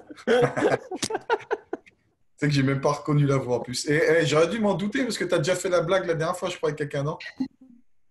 Ah bon? Ben non, mais Pépite, il a fait dans son Oui. truc, tu as fait la blague la Ah dernière fois, oui. j'ai vu. Non, on fait jamais ça pour ce truc. Mais si, c'est l'entraîneur avec son adjoint, j'ai vu. Non. Ouais, présente-toi, le supporter, comment t'es dit là? Vas-y. Bah non, mais j'ai la chance de J'ai dit, pouvoir le porter aussi parce que j'y suis passé. Donc, non, mais oui, bah avec Yann, c'est ce qu'on disait quand il a annoncé sa retraite, c'est que on a commencé ensemble le début de nos carrières à Vannes, donc au VOC, et on l'a terminé ensemble cette année. Donc voilà, chacun a fait son parcours, mais On est c'était d'accord que tu sympa de t'appelles se pas Teddy. retrouver. Hein? On est d'accord que tu t'appelles pas Teddy.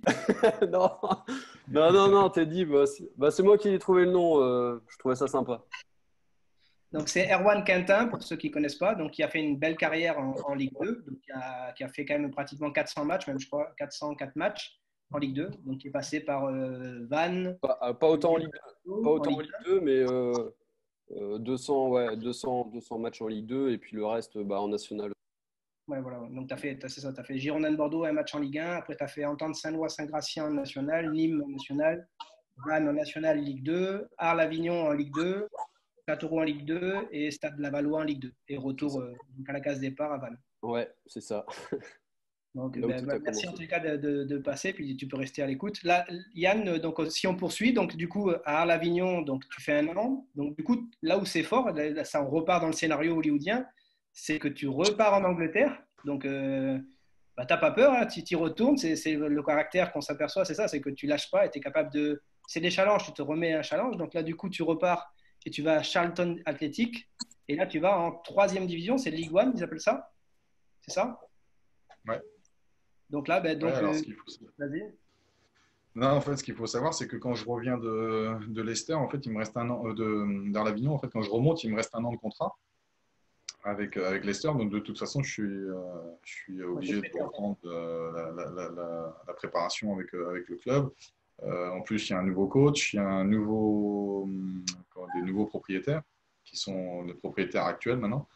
Et donc, du coup, bizarrement, même moi, je n'ai pas complètement fait une croix sur Leicester. Hein. Je me dis, nouveau coach, nouveau président, etc. Donc, nouveau départ. Et si on me donne ma chance, pourquoi pas, quoi. Donc, je reprends la prépa avec Leicester, ça se passe bien, etc. Je pars en stage. Et là, en stage, à un moment donné, je voyais il y avait notamment l'entraîneur des gardiens, qui y est toujours d'ailleurs, je crois. Et puis le kiné qui était à l'époque avec moi aussi, je voyais qu'il ne m'avait pas oublié, quoi. Loin de là. Qui était un peu dépillé, mais je voyais bien qu'il me fusillait du regard et tout. Enfin, ça ne faisait pas ma présence les gênait, on va dire. Et j'ai vu ça et je me suis vraiment rendu compte quand on était en stage, où à un moment donné, on a fait 2 stages en un, en fait. On est parti quelques jours, je crois, en Autriche, et puis après un autre pays, je ne sais plus où. Et en fait, j'ai fait un match amical, ça s'est bien passé. Puis après, quand on est allé dans le 2e stage, on avait 3 matchs contre genre Beşiktaş, Valence et tout, des grosses équipes, tu vois. Et là, j'ai joué 0 minutes. Mais normalement, tu sais, en prépa, tout le monde a un peu de temps de jeu, quoi. Il commence à changer les temps de jeu, mais tout le monde. Et là, je joue pas, quoi. Et je me dis, il y a un truc qui se passe pas.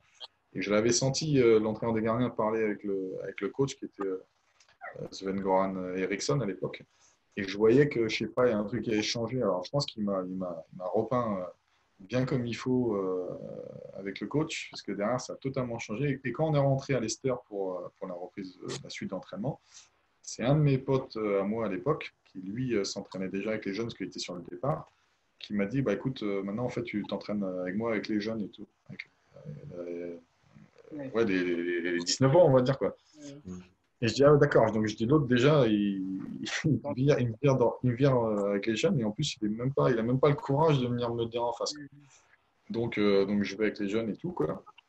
Et puis, un jour j'ai une discussion avec le coach. Là, en gros, bon, pour rentrer vraiment dans le truc, j'étais cash. Hein, je lui ai dit que c'était une merde, qu'il était nul, que de toute façon, il n'avait rien compris voilà, l'histoire et tout, au foot, machin. Et pourtant, entre guillemets, il avait un nom, hein, mais moi, quand je voyais ce qu'il faisait, et surtout ce qu'il faisait pas en entraînement, ça m'avait halluciné. Et je lui ai dit, de toute façon, vous n'y arriverez pas et vous serez viré dans quelques mois, quoi. Et donc, du coup, lui, il avait pris un peu de recul là-dessus, ouais, machin, truc. Je dis, bon, ben voilà. Et après, moi, j'étais parti m'entraîner avec la réserve, et finalement, enfin, les jeunes, et j'ai fait ça jusqu'à fin août. Et parce qu'ils ne voulaient pas, quand c'est comme ça, en général, tu essayes de négocier pour avoir ta dernière saison, ils te la payent, et puis tu pars, quoi, on va dire. Et en fait, ils ont essayé de me faire craquer en me mettant avec les jeunes, etc. Et en fait, j'ai pas craqué. Et à la fin, plutôt que de me garder, on a réussi à trouver un accord, on va dire, couper la poire en deux, plus ou moins, trouver un accord pour résilier dernier soir du mercato et tout avant la saison, quoi. Et donc, du coup, bah, moi, ça m'a laissé un petit peu de temps de réflexion. Et en fait, le coach de Charlton, c'était un ancien joueur de Leicester avec qui j'étais, qui lui avait 40 ans. Il jouait encore une dernière saison, mais il avait 40 ans, il commençait à être dans le staff. Et là, il venait de signer à Charlton en tant que coach. Et du coup, lui, il m'appelle pour me prendre. Il me dit, je pense que tu peux vraiment machin nous envoyer. Je connais tes qualités, je t'ai vu en entraînement avec toi, j'ai joué avec toi et tout, je connais tes caractères et tout. Donc moi, à l'époque, Ligue 1, ça me bottait pas trop, pour être honnête, parce que j'avais l'impression que j'étais plus près d'aller peut-être en Ligue 1 ou, toi, ou Championship, mais pas en Ligue 1, quoi. Donc ça a été une réflexion et une fois de plus un feeling, j'ai envie de dire. Et je me suis dit, bon, j'ai quand même pas fini mon expérience en Angleterre, j'ai envie quand même d'insister, on va dire, et d'avoir une deuxième chance. Lui, malgré tout, il me connaît. Donc certes, tu redescends d'un niveau, mais en même temps, c'est aussi un gros club qui a été en première ligue. C'est à Londres, ça a pesé énormément dans la balance pour la famille et tout. Et parce que je venais d'avoir mon petit garçon à ce moment-là en plus. Et du coup, je me dis, bon, allez, hein, on tente, hein. Ils étaient bien partis en championnat, ils avaient fait quelques matchs. Et je me dis, bon, au pire, c'est un an. Il y avait quand même Sheffield United, Sheffield Wednesday, il y avait des clubs Huddersfield, enfin, des gros clubs quand même qui étaient dans la ligue. Donc, c'est pas jouer en national en France, tu vois, c'est quand même pas la même chose. Donc, du coup, je me dis, bon, allez, je tente en espérant vraiment qu'on monte que je retourne du coup en championship, quoi. Et en fait, c'est ce qui s'est passé. On a fait une saison incroyable. On a fini avec le record, je crois, 101 points du club. Et, euh, et à côté de ça, la petite anecdote, c'est que mon Sven-Goran Eriksson, il s'est fait virer 2 mois après ou 3 mois après, je ne sais plus quand, mais il s'est vraiment fait virer. Donc, Là, déjà, cette saison, Ligue 1, tu as fait 39 buts, 39 matchs, 12 buts, donc en troisième division. Donc là, vous finissez champion. Vous montez ouais. en équipe. Donc là, on voit bien l'évolution. Tu fais 33 matchs, 12 buts.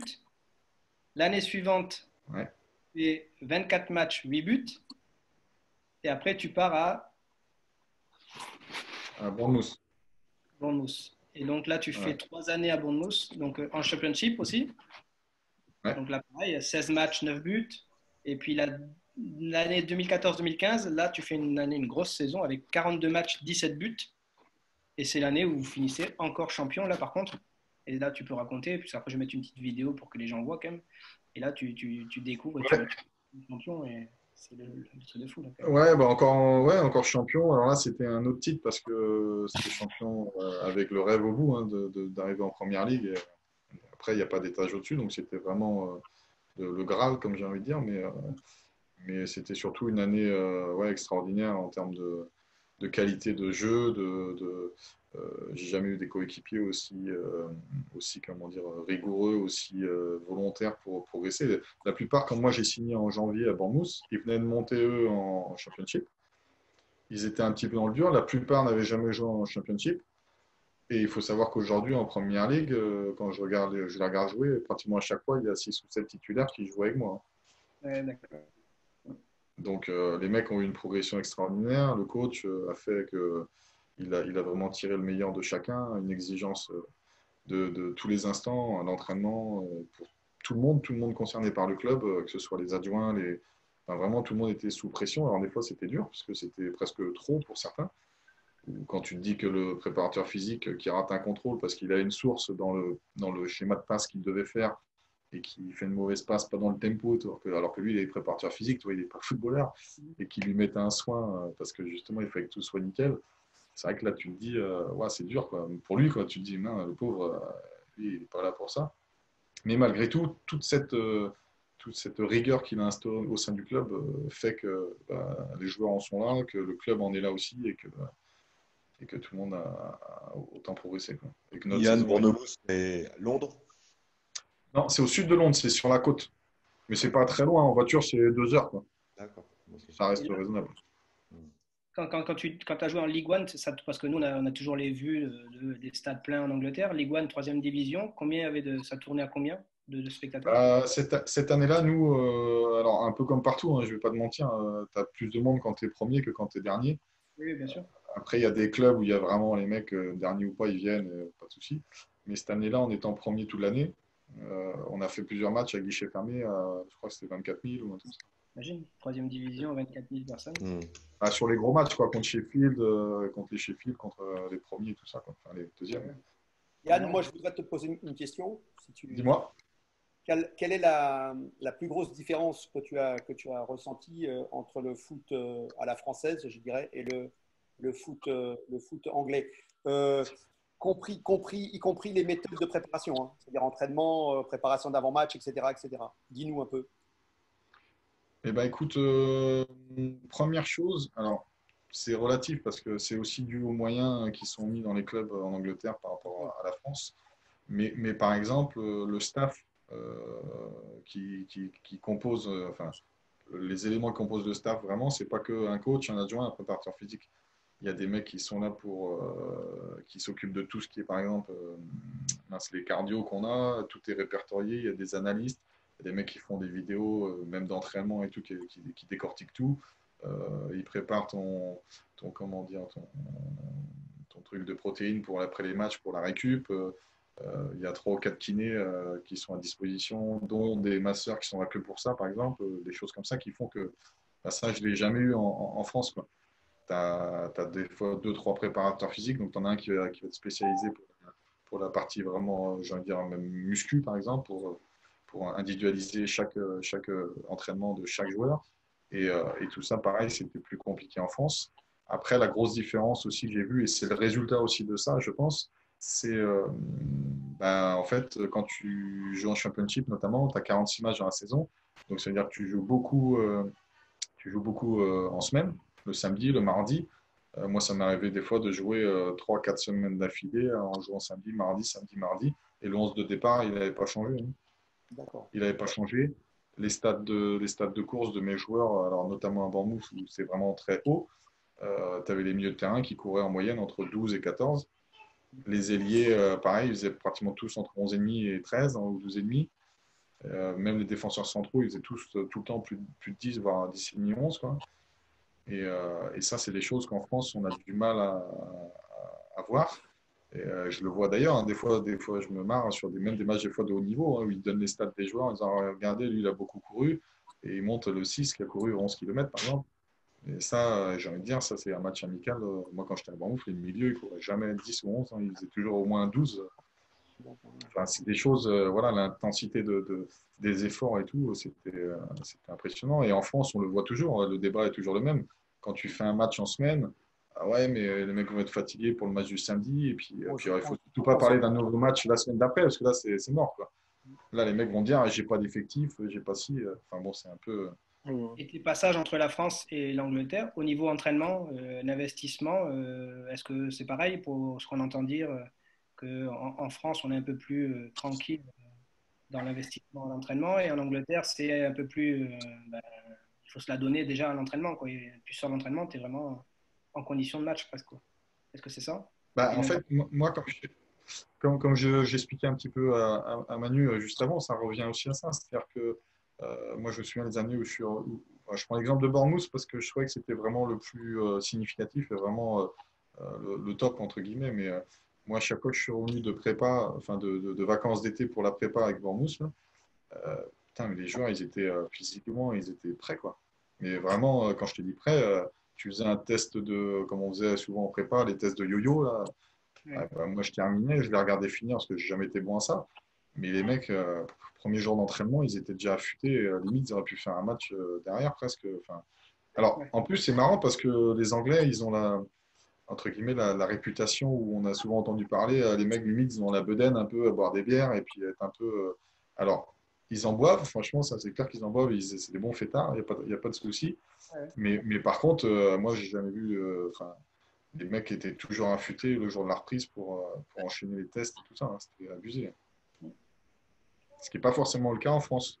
C'est vraiment Les mecs n'étaient pas toujours. Il fallait reprendre comment dire. D'ailleurs, en France, j'ai toujours fait des espèces de footing de 30 minutes, de 40 minutes ou des trucs comme ça qui m'ont toujours. Ça m'a toujours saoulé, hein, pour être honnête. J'ai même fait une prépa, je crois, où pendant une semaine, tu touches pas le ballon et tout. Ça, c'est un truc que j'ai jamais vu en Angleterre parce que les mecs arrivaient déjà plus ou moins fit. Et du coup, bah, dès le premier entraînement, tu commençais déjà à faire du ballon, du physique avec le ballon et après des tests. Et puis après, tu lances le truc. Mais après. Je vais montrer une vidéo pour que les gens voient, bien sûr, ce que tu as fait. Et je vais en montrer une, après je fais intervenir quelqu'un, et après j'en montre une autre pour montrer ce que tu as dit. Qui, au final, il a été beaucoup utilisé en attaquant, parce qu'il a un gabarit qui correspond, on peut dire, au jeu anglais, avec sa puissance, sa détente, sa puissance de frappe, et puis le fait de caler les ballons, tout ça, il est très bon. Mais c'est marrant parce que, Erwan, il peut confirmer ce que je vais dire, c'est vrai que quand il te demande, à toi, en tant qu'entraîneur, qu'il aimerait bien, moi je me souviens, à Vannes, il avait déjà cette demande de dire, je peux décrocher un peu, être un peu plus 10. Et lui, il voulait toujours être 10. Je me souviens de ça, c'est une des remarques qu'il faisait souvent, qu'il voulait décrocher pour être dans le jeu, faire du jeu. Je vais montrer deux vidéos, une vidéo de 9 et une vidéo… Ouais, j'allais te couper avant, Pépite, parce que justement, tu vois, tout à l'heure, tu donnais mes stats de but. Ouais. Mais en fait, pratiquement toutes mes saisons, notamment en Angleterre, j'ai fini souvent avec plus de 10 passes décisives. Et justement, mais j'ai joué qu'une saison, en fait, 9 réelles, quoi. Et c'est mon année avec Reading où on a fait le playoff. Là, j'ai marqué 19 buts. Mais les autres saisons, j'ai toujours joué en décroché d'un attaquant. Et c'est plus mon poste que je préfère dire. Mais ça ne m'étonne pas, parce que moi, j'avais vu un match à la télé, ça devait être la finale peut-être pour monter ou autre. Et je trouvais, dans ton décrochage, ta façon de jouer dans l'appui, de faire les décalages, tu n'étais plus neuf. Tu étais vraiment le meneur de jeu de ton équipe très haut. Et là, je montre deux vidéos. Et après, on pourra échanger sur tout ça avec les entraîneurs pour qu'ils aient un peu de point de vue par rapport à toi. Donc là, je fais donc ça. Hop. Donc, partager l'écran. Hop. Donc, ici, alors là, on est sur une vidéo où tu marques des buts. Cherries left. Now Pugh trying to run at his fullback Luke Chambers for the first time. Infield to Arter for the Cherries. 25 yards out. Now Matt Ritchie with some smart new green boots. And he hits the bar with them with his very first effort. Bill Kotsky beaten. Pugh in the penalty area. Left-hand side, drives it across. Arter volleys it. Blocked by Shoes. Pardon. Eventually it's out of the penalty area. Great là, on voit déjà le public. Here they come again, the Cherries down the right. What a fast start. Francis to the byline. Pulls it in towards the end. Cardigan! What a goal! Seb, ça va te plaire, je pense. That is all you can say about that. What a goal! Pas terrible la pelouse, hein? Not even 2 minutes on Jan Cardigan with a center kick of the highest order. Dean Court. Manu, le public derrière le but. Tu vois? Je crois qu'on aime autant les commentaires que le but, en fait. Donc, il y a ça donne des frissons. Ça, une vidéo parmi les buts. Maintenant, je vais vous montrer une autre vidéo. Hop, attendez, je ne fais pas n'importe quoi. Hop. Interesting going for that one because I think he would have been offside. But so ball. Back to Donc, entering celle-là. the final minute of the half. Donc, je vais Morgan lancer. Schneiderlin has scored for Southampton at West Ham. The game is 1-1. Attendez. Je vais pas. Tac, je remets au début. Donc là, on va voir Yann dans un rôle un peu plus bas. Donc là, on est sur les 5 plus hauts buts. Je ne sais plus c'est sur pour quel club, Bournemouth. Et donc, regarde. Je vais commenter,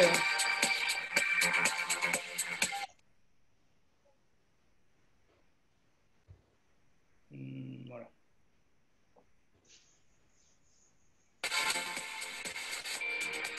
Je remets pour que tout le monde voit.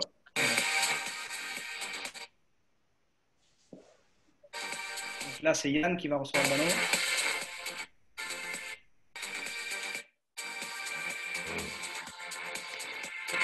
Je ne sais pas si vous voyez. Hein,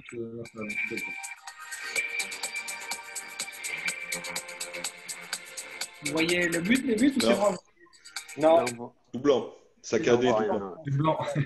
C'est moi qui recommence. Désolé, la technique.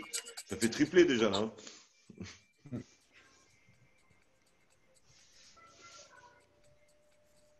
Merci.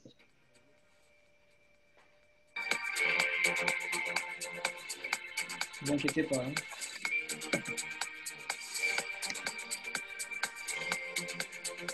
Il va vraiment vous avoir embauché quelqu'un à la technique.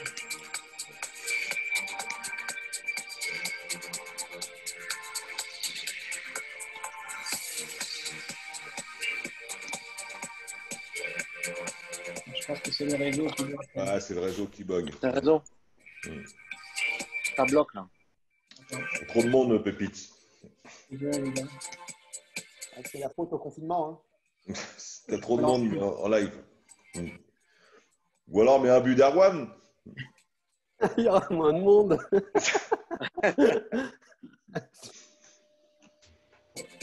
J'arrête de pas. Tu vois, Yann, t'es bon quand tu fais des passes. On a tout vu. Ouais, t'as vu? Ouais. J'en veux croire que t'as dit n'importe quoi, en fait. Alors, hop. Je sais pas pourquoi ça fait ça. Tu travaillais seul, Yann?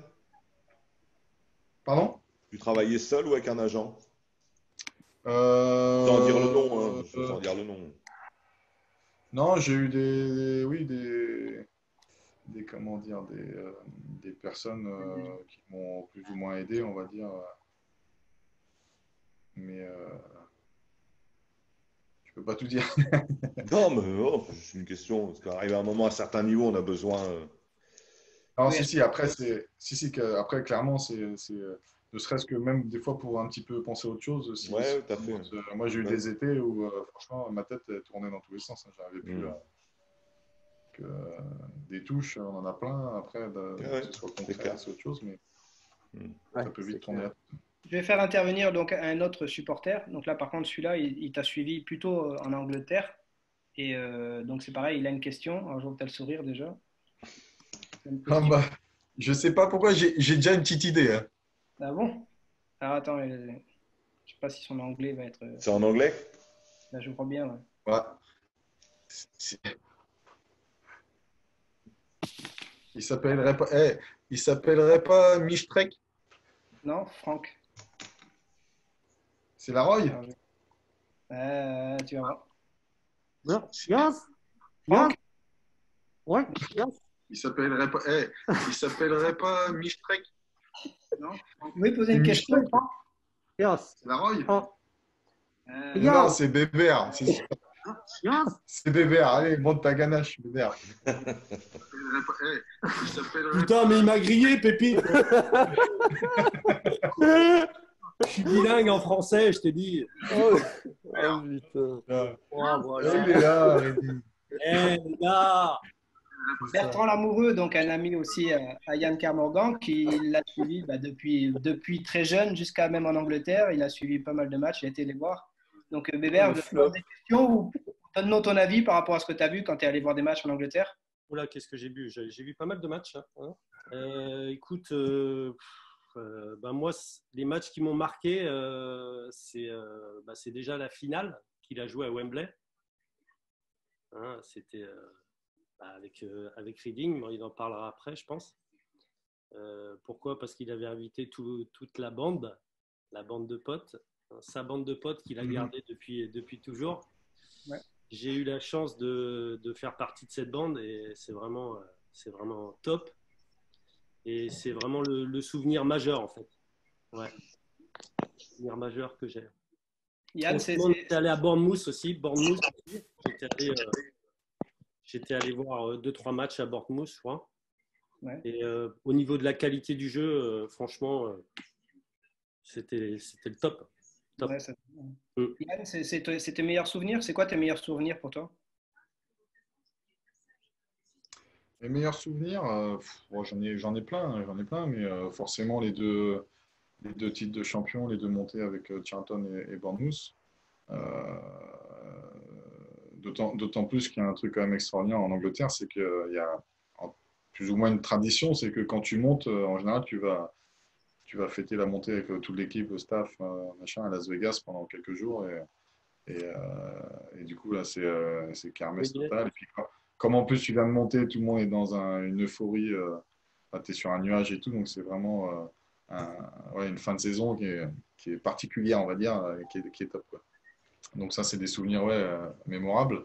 Et après, effectivement, comme l'a dit Weber, le match à Wembley, malgré la défaite au bout, au penalty, d'avoir été à 2 pénaltys de la Première Ligue, ça reste un souvenir extraordinaire. On t'a vu, Melvina. Wembley, combien de personnes quand tu as fait la finale? Wembley, c'était pas plein à 100%, mais il devait y avoir 82 000, je pense, comme ça. Ouais, 82 000. 85 000. J'ai la photo avec le, je sais plus, 82 000, je crois. Mais, encore une fois, non, Wembley, forcément, parce que c'est sûrement un des plus beaux stades d'Europe, ou du monde en tout cas, mais parce que c'était un rêve pour moi d'aller jouer là-bas. J'avais gagné 2 fois le championnat, mais j'avais rêvé aussi de monter par les playoffs, parce que je pense que quand tu arrives au bout et que tu le gagnes, c'est encore une autre saveur, j'ai envie de dire. C'est différent, mais voilà, je ne l'avais pas vécu encore, la finale, d'aller à Wembley. Et je me souviens, quand on a battu Fulham en demi, j'avais déjà l'impression d'avoir presque réalisé mon rêve, ce qui était d'y aller. Après, malheureusement, c'est quand même mieux de finir au bout avec la montée, mais bon, après, il faut un gagnant et un perdant, c'est comme ça. C'est ça. Bon, c'est clair que là, maintenant, par rapport à ce qu'on a vu, en tous les cas, des différentes saisons que tu as passées, vu ce que tu nous as raconté, on voit bien ton caractère, on voit bien que tu es un compétiteur, un gagneur. Il y a Manu qui va nous dire son dernier mot, parce que Manu va nous quitter. Et je pense que là, on va rester 5-10 minutes tous ensemble. Juste remercier Yann, c'était super. Moi, j'ai beaucoup aimé son intervention. Un grand merci et puis plein de bonnes choses pour le futur retraité. Merci à toi et puis à l'occasion de se croiser. Salut. Au plaisir. Merci encore. Salut. Merci Pépite. À bientôt. Ciao. À bientôt. Salut, Manu. Portez-vous bien. Ciao, Manu. Merci. Salut. Que le scénario que tu as eu, il est énorme. Que c'est de passer de joueurs qui n'avaient pas vraiment d'avenir là, dans le foot et dans le sport surtout, de passer de PH à CFA, de CFA à National, de National à Ligue 2. Erwan, toi qui es passé avec lui, tu as commencé avec lui à Vannes. On va dire que toi aussi, tu as fait un parcours par la Ligue 2. Je pense que tu as eu… Ils ont plus de 400 matchs en pro, hein, chacun. Oui. Yann, qu'est-ce que tu en penses, toi? Pas Yann, mais Erwan, qu'est-ce que tu penses de Yann par rapport au parcours qu'il a eu? Parce qu'il n'a pas eu que du plus que du positif. Il a eu des déceptions, il a eu quand même des difficultés à des moments et il les a surmontées, quoi. Toi, tu as toujours duré, on va dire, tu as été régulier dans la Ligue 2. Et Yann, il a eu le petit yo-yo, mais à chaque fois, il a fait des choses extraordinaires. C'est énorme. Qu'est-ce que tu en penses?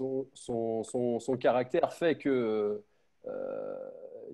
il a réussi à surmonter tout ça. Il y a beaucoup de joueurs aujourd'hui. Enfin, je pense que de toute façon, les gars, quand on discute du foot d'aujourd'hui et du foot à l'époque, il en parlait d'ailleurs au tout départ quand tu disais, Yann, au tout début, quand on avait commencé, on était avec la CFA de Vannes. Tu as croisé Youch sur le port et on les voyait comme des pros, mais c'était exactement ça. On était dans le petit vestiaire du Péréno. Enfin, moi, ces moments-là, moi, j'étais, j'avais les yeux ébahis. Je me rappelle, avec Bébert, Tu avais une belle chemise, surtout à la licorne.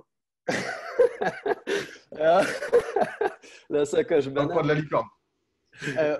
Non, mais tu vois, et tous ces souvenirs-là, en fait, c'est des souvenirs qui restent intacts. Et aujourd'hui, on trouve moins, c'est beaucoup moins visible aujourd'hui, tout ça. Ouais, tu as moins de joueurs de caractère. Imed, toi qui es dans un… Imed, lui, il est donc le coach de l'AF Bobigny et il a coaché pas mal d'équipes en 19 R1 et national là-bas. Des profils là, comme Yann, t'en vois beaucoup, je pense, des gars qui sont dans des trucs un peu galères.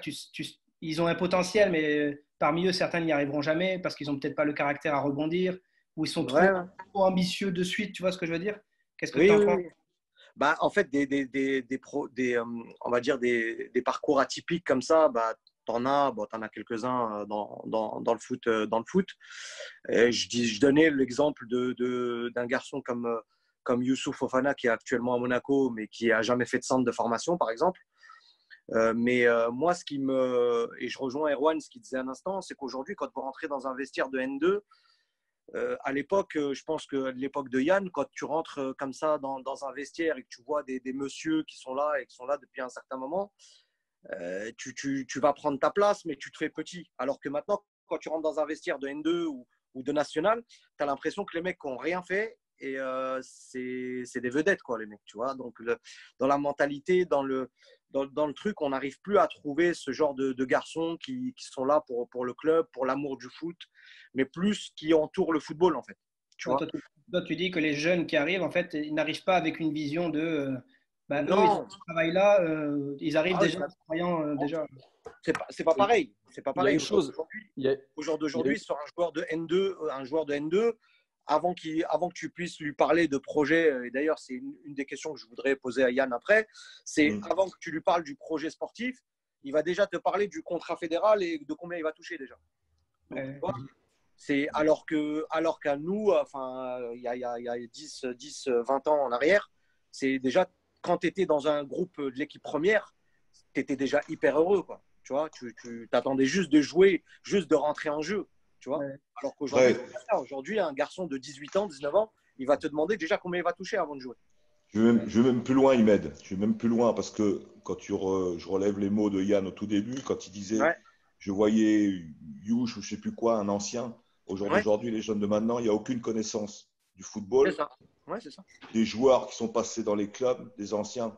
Tu vois. Et Yann n'est pas vieux. Hein. Erwan, pareil, il y a une connaissance historique du club. Quand on parle de Van, c'est ça. Hein, quand tu vois Erwan, il dit j'ai croisé un tel super. Pour Yann, c'était. Voilà. C'est tout simplement ça. Alors, on parle d'éducation, de génération, mais c'est surtout de passion du foot, quoi. Et le parcours à Yann résume ça. Moi, juste un petit mot là-dessus. Je pense que l'exemple vient du haut. Et quand on voit nos clubs professionnels aujourd'hui, je ne pense pas qu'ils montrent forcément le bon exemple. Donc, c'est sûr que les jeunes, tout de suite, ils ont une image de moi-je, voilà. Et tant que les clubs appartiendront aux joueurs, tant qu'il n'y aura pas une institution, hein, on en parle souvent. Une institution, c'est un club, c'est le président, enfin, tu as l'entraîneur. C'est pas. Aujourd'hui, j'entends des choses, c'est même dans le foot professionnel, le président, il va voir les joueurs pour savoir si on va garder l'entraîneur. Oui. Non, mais est-ce que ça existait à notre époque, quoi? Jamais le président il parlait aux joueurs, quoi. Enfin, mais regarde, là, moi je pense qu'il y a un facteur qui a été déterminant. Pas passé, non? Non, mais je pense que toi, nous, Erwan et moi, on doit être une des dernières générations, plus ou moins, à avoir eu encore justement ce côté vraiment respect des anciens, à se faire tout petit dans le vestiaire, et puis limite, enfin, tu vois. Aujourd'hui, mais vous aviez du caractère, et c'est ce que. Ça n'empêche pas. Je savais. Moi, Bébert, j'ai souffert de ça, hein, de laver tes chaussures à chaque fin d'entraînement. J'ai souffert de ça. Erwan, tu voulais dire quelque chose à Imed? Tu voulais dire quelque chose tout à l'heure, Erwan? Oui, et puis aujourd'hui, moi, je sais pas, Yann, je pense que c'était pareil, mais à l'époque, quand on avait 20 ans, on n'avait pas d'agent. Déjà, le foot a évolué. Maintenant, c'est comme ça. On ne peut pas en vouloir aux jeunes joueurs aujourd'hui d'arriver avec des agents, d'avoir…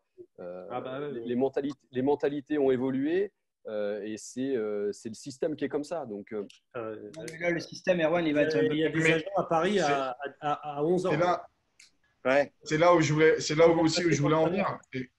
Il y a les agents, mais il n'y avait pas de réseaux sociaux et tout ça. Aujourd'hui, tout part dans tous les sens, tout le monde est au courant de tout, le monde. Effectivement, tu mets 2 buts en CFA, tu en as un qui t'envoie un message sur tel réseau social. L'exemple vient du haut. Si nos pros se comportent plus dans l'esprit du club, dans l'esprit plus amour du blason, du maillot, je pense que… Moi, quand j'étais petit, j'étais fan de Jean-Pierre Papin. J'avais sa cassette, et sa cassette, c'était même pas des matchs. Non, mais c'était des séances, de finition devant le but. Devant le but. Le truc, des reprises de volée, des duels, enfin des face à face avec le gardien et tout ça. Aujourd'hui, les mecs, ils regardent plus Ronaldo, ils regardent Ronaldo autant parce qu'il est bon que parce qu'il a des Lamborghini et compagnie. Hein. Et Bébert, lui, c'était le foot en foot qu'il regardait. Toi, tu es à l'Île-de-France, c'est vrai que tous les clubs disent, et même tous les clubs même mondiaux, disent qu'ils viennent se servir en Île-de-France. Donc, oui, non mais. dis ça encore Quand, plus. hein, même quand, hein, on vient se servir, nous. Hein. Oui, mais bon, Ahmed, il est là depuis longtemps, il voit bien ce qui se passe et tu as vu l'évolution. Aujourd'hui, on est d'accord que ça tend pas vers un apaisement de ça, sauf peut-être le fait que lui, ce qui arrive au football dans son ensemble va faire qu'on va faire retomber un peu les gens qui étaient dans j'investis sur des joueurs ou j'investis sur mon équipe première. On est en train de tout remettre à plat avec ce qui se passe. Maintenant, est-ce que les mentalités vont changer? J'en suis pas sûr, mais toi, tu le vois plus. Moi, je suis pas sûr. Bah, nous après Sao Paulo, c'est l'une des régions les plus regardées, on va dire, du monde, parce que tous les recruteurs sont là. Moi, j'ai un peu de temps le week-end parce que j'emmène mon fils au foot. Déjà, à partir de U11, U12, U13, tu as une dizaine de recruteurs qui sont déjà là. Et puis, tu as des propositions financières pour les parents. Tu vois, donc à partir de là, moi, je ne suis pas sûr que cette pandémie, cette période va faire qu'il y aura alors, il y aura peut-être un apaisement, peut-être un an, mais ça va repartir automatiquement parce que c'est une question de mentalité. Et puis, on est dans une société ultra consommatrice. Donc, à partir de là, ça va continuer. Et puis, tout à l'heure, on disait que c'était un problème et que ça venait d'en haut. Donc, à partir du moment où en haut, l'identité club, elle n'est pas respectée, c'est un effet domino. Donc, ça sera toujours comme ça. Moi, la question que je voulais poser à Yann, donc l'après-carrière, est-ce que tu t'orientes vers un rôle d'entraîneur ou dans le foot, peut-être sur un autre rôle, mais est-ce que entraîneur, parce qu'on est sur coach adjoint, est-ce que entraîneur, c'est quelque chose où tu y avais déjà pensé? Alors, c'est une bonne question. Pas du tout. Franchement, c'est pas un rôle que j'ai envie d'avoir dans le sens où, déjà sur la fin, un peu, Erwan pourra le dire, mais en témoigner aussi, mais déjà en tant que joueur, je commençais à sentir un décalage justement par rapport à ce qu'on vient de dire, justement des mentalités qui ont changé, de tout ça. Et je pense que j'aurais malheureusement peut-être pas la patience ou en tout cas la pédagogie pour justement avoir un peu de recul par rapport à ça. Je pense que ça me tiendrait trop à cœur. Et du coup, je risquerais plus ou moins d'être peut-être trop virulent et de ne pas mettre assez d'eau dans mon vin, si je puis dire, pour être un bon entraîneur actuellement. Pardon? Peut-être dans un staff, je ne sais pas moi, non, alors, des attaquants par exemple. Alors, par contre, il y a deux choses. C'est d'une, je vais suivre mon fiston pour aider parce qu'il joue à Minimur avec les fils de mes copains en plus. Donc, on a une petite bande sympa où on aime bien se retrouver. Comme c'est un petit club en plus, bon, il y a toujours besoin de bénévoles et de gens pour aider, pour emmener pour les voitures et tout ça. Donc, j'y vais, je vais les suivre parce que c'est mon fils et que j'ai envie de le suivre. Et de voir, mais il y a ça, et puis il y a aussi le club de Minimur où j'étais justement qui m'a demandé si éventuellement ça m'intéresserait, en tout cas ça ne me dérangerait pas de faire une fois par mois un petit spécifique attaquant pour quelques attaquants de U16, U18 à senior, quoi. Donc ça, on va essayer de voir si ça peut être mis en place. Mais tu vois, alors, par exemple, c'est toujours pareil, quoi. On m'a demandé du coup si je demandais quelque chose en contrepartie pour le faire éventuellement ou parce qu'aujourd'hui c'est presque. C'est devenu normal. Parce qu'aujourd'hui c'est devenu normal alors que moi à mon époque c'était. Enfin, en plus là ça ne me viendrait pas à l'idée de leur dire oui je voudrais tant pour une séance mais aujourd'hui moi les joueurs dans ce club-là par exemple à Minimur touchaient des sous quoi pour jouer ils sont en R2 je crois ou un truc comme ça. Ils montent en R2. Ouais. Ils montent en R2, ouais. Enfin, un truc qui, moi, me serait paru mais impensable à l'époque. On était content d'avoir une bière à la fin du match payée au foyer, quoi. Et c'était très bien comme ça. Aujourd'hui, les mecs commencent à avoir des 100, des 150, 200. Ouais, c'est ça. Ouais, c'est ça. Et je me dis, tu tapes dans le ballon. À ce niveau-là, je veux dire, c'est chaud, quoi. Ouais. Donc tout ça fait que ouais, ça m'embête un peu. Après, aider à la structuration du club de Minimur, par exemple, pour faire des choses, s'il y a des plus jeunes qui commencent à prendre un peu de responsabilité au club et tout, pourquoi pas apporter des choses que je peux aider. De la même manière au VOC d'ailleurs, comme le VOC essaie de structurer, si je peux apporter mon expérience dans certains domaines et tout ça, pourquoi pas. Après, le foot directement, non, j'ai pas envie d'être trop dedans.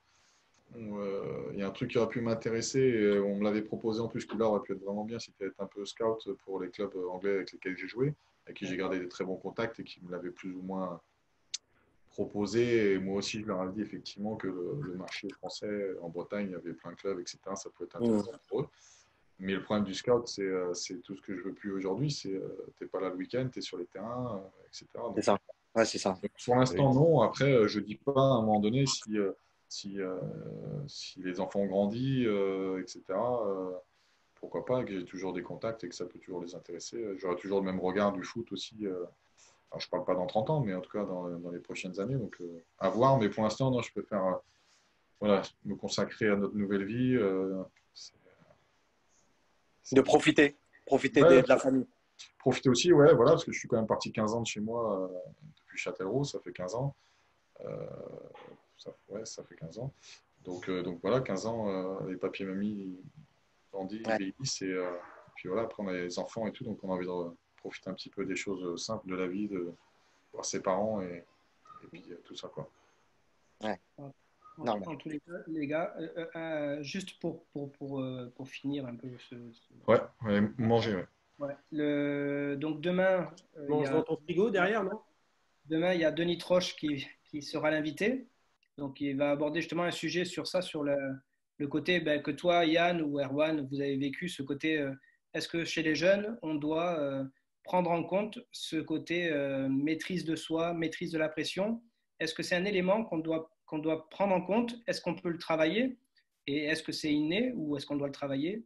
Et est-ce que c'est un critère qui peut faire la différence entre des joueurs de même qualité pour justement aller jouer dans un niveau pro, dans des clubs qui a beaucoup de spectateurs?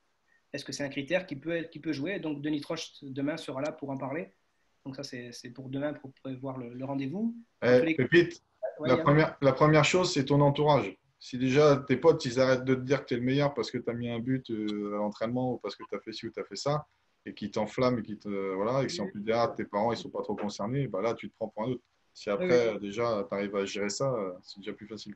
Mais c'est bien parce que ça, tu vois, ce genre de remarque, Denis Troche, demain, il l'entendra et il le dira à sa façon, mais c'est vrai qu'il est super intéressant à écouter. Oui. Donc, en tous les cas, par rapport à ce soir, c'est clair que Yann, nous, on te remercie d'avoir passé plus d'une heure, parce qu'on avait dit 1 heure, on a fait 2 heures. Ouais. Encore une fois, je répète. Je vais me faire réprimander. Ton parcours, il est exemplaire et j'espère que beaucoup de jeunes et beaucoup de joueurs regarderont ton parcours parce qu'il est vraiment intéressant et on voit bien que dans la vie, il ne faut rien lâcher, il faut profiter, il faut aimer la vie. Donc ça, c'est le bon côté de ton expérience. Après, voilà, on te remercie. On remercie les auditeurs et ceux qui ont regardé le live. Donc ça, c'est super sympa et voilà, on espère qu'ils seront demain présents. Et en tout cas, merci à vous tous. Merci Yann, merci et bon courage. Merci beaucoup Yann. Très content. C'était cool. À bientôt. D'accord. Ciao Erwan. Merci. Salut. Bonne soirée. Salut. Vous avez ce mat. Allez, bon appétit. Ciao Yann, bon appétit. Ciao les gars. Allez, ciao. Allô.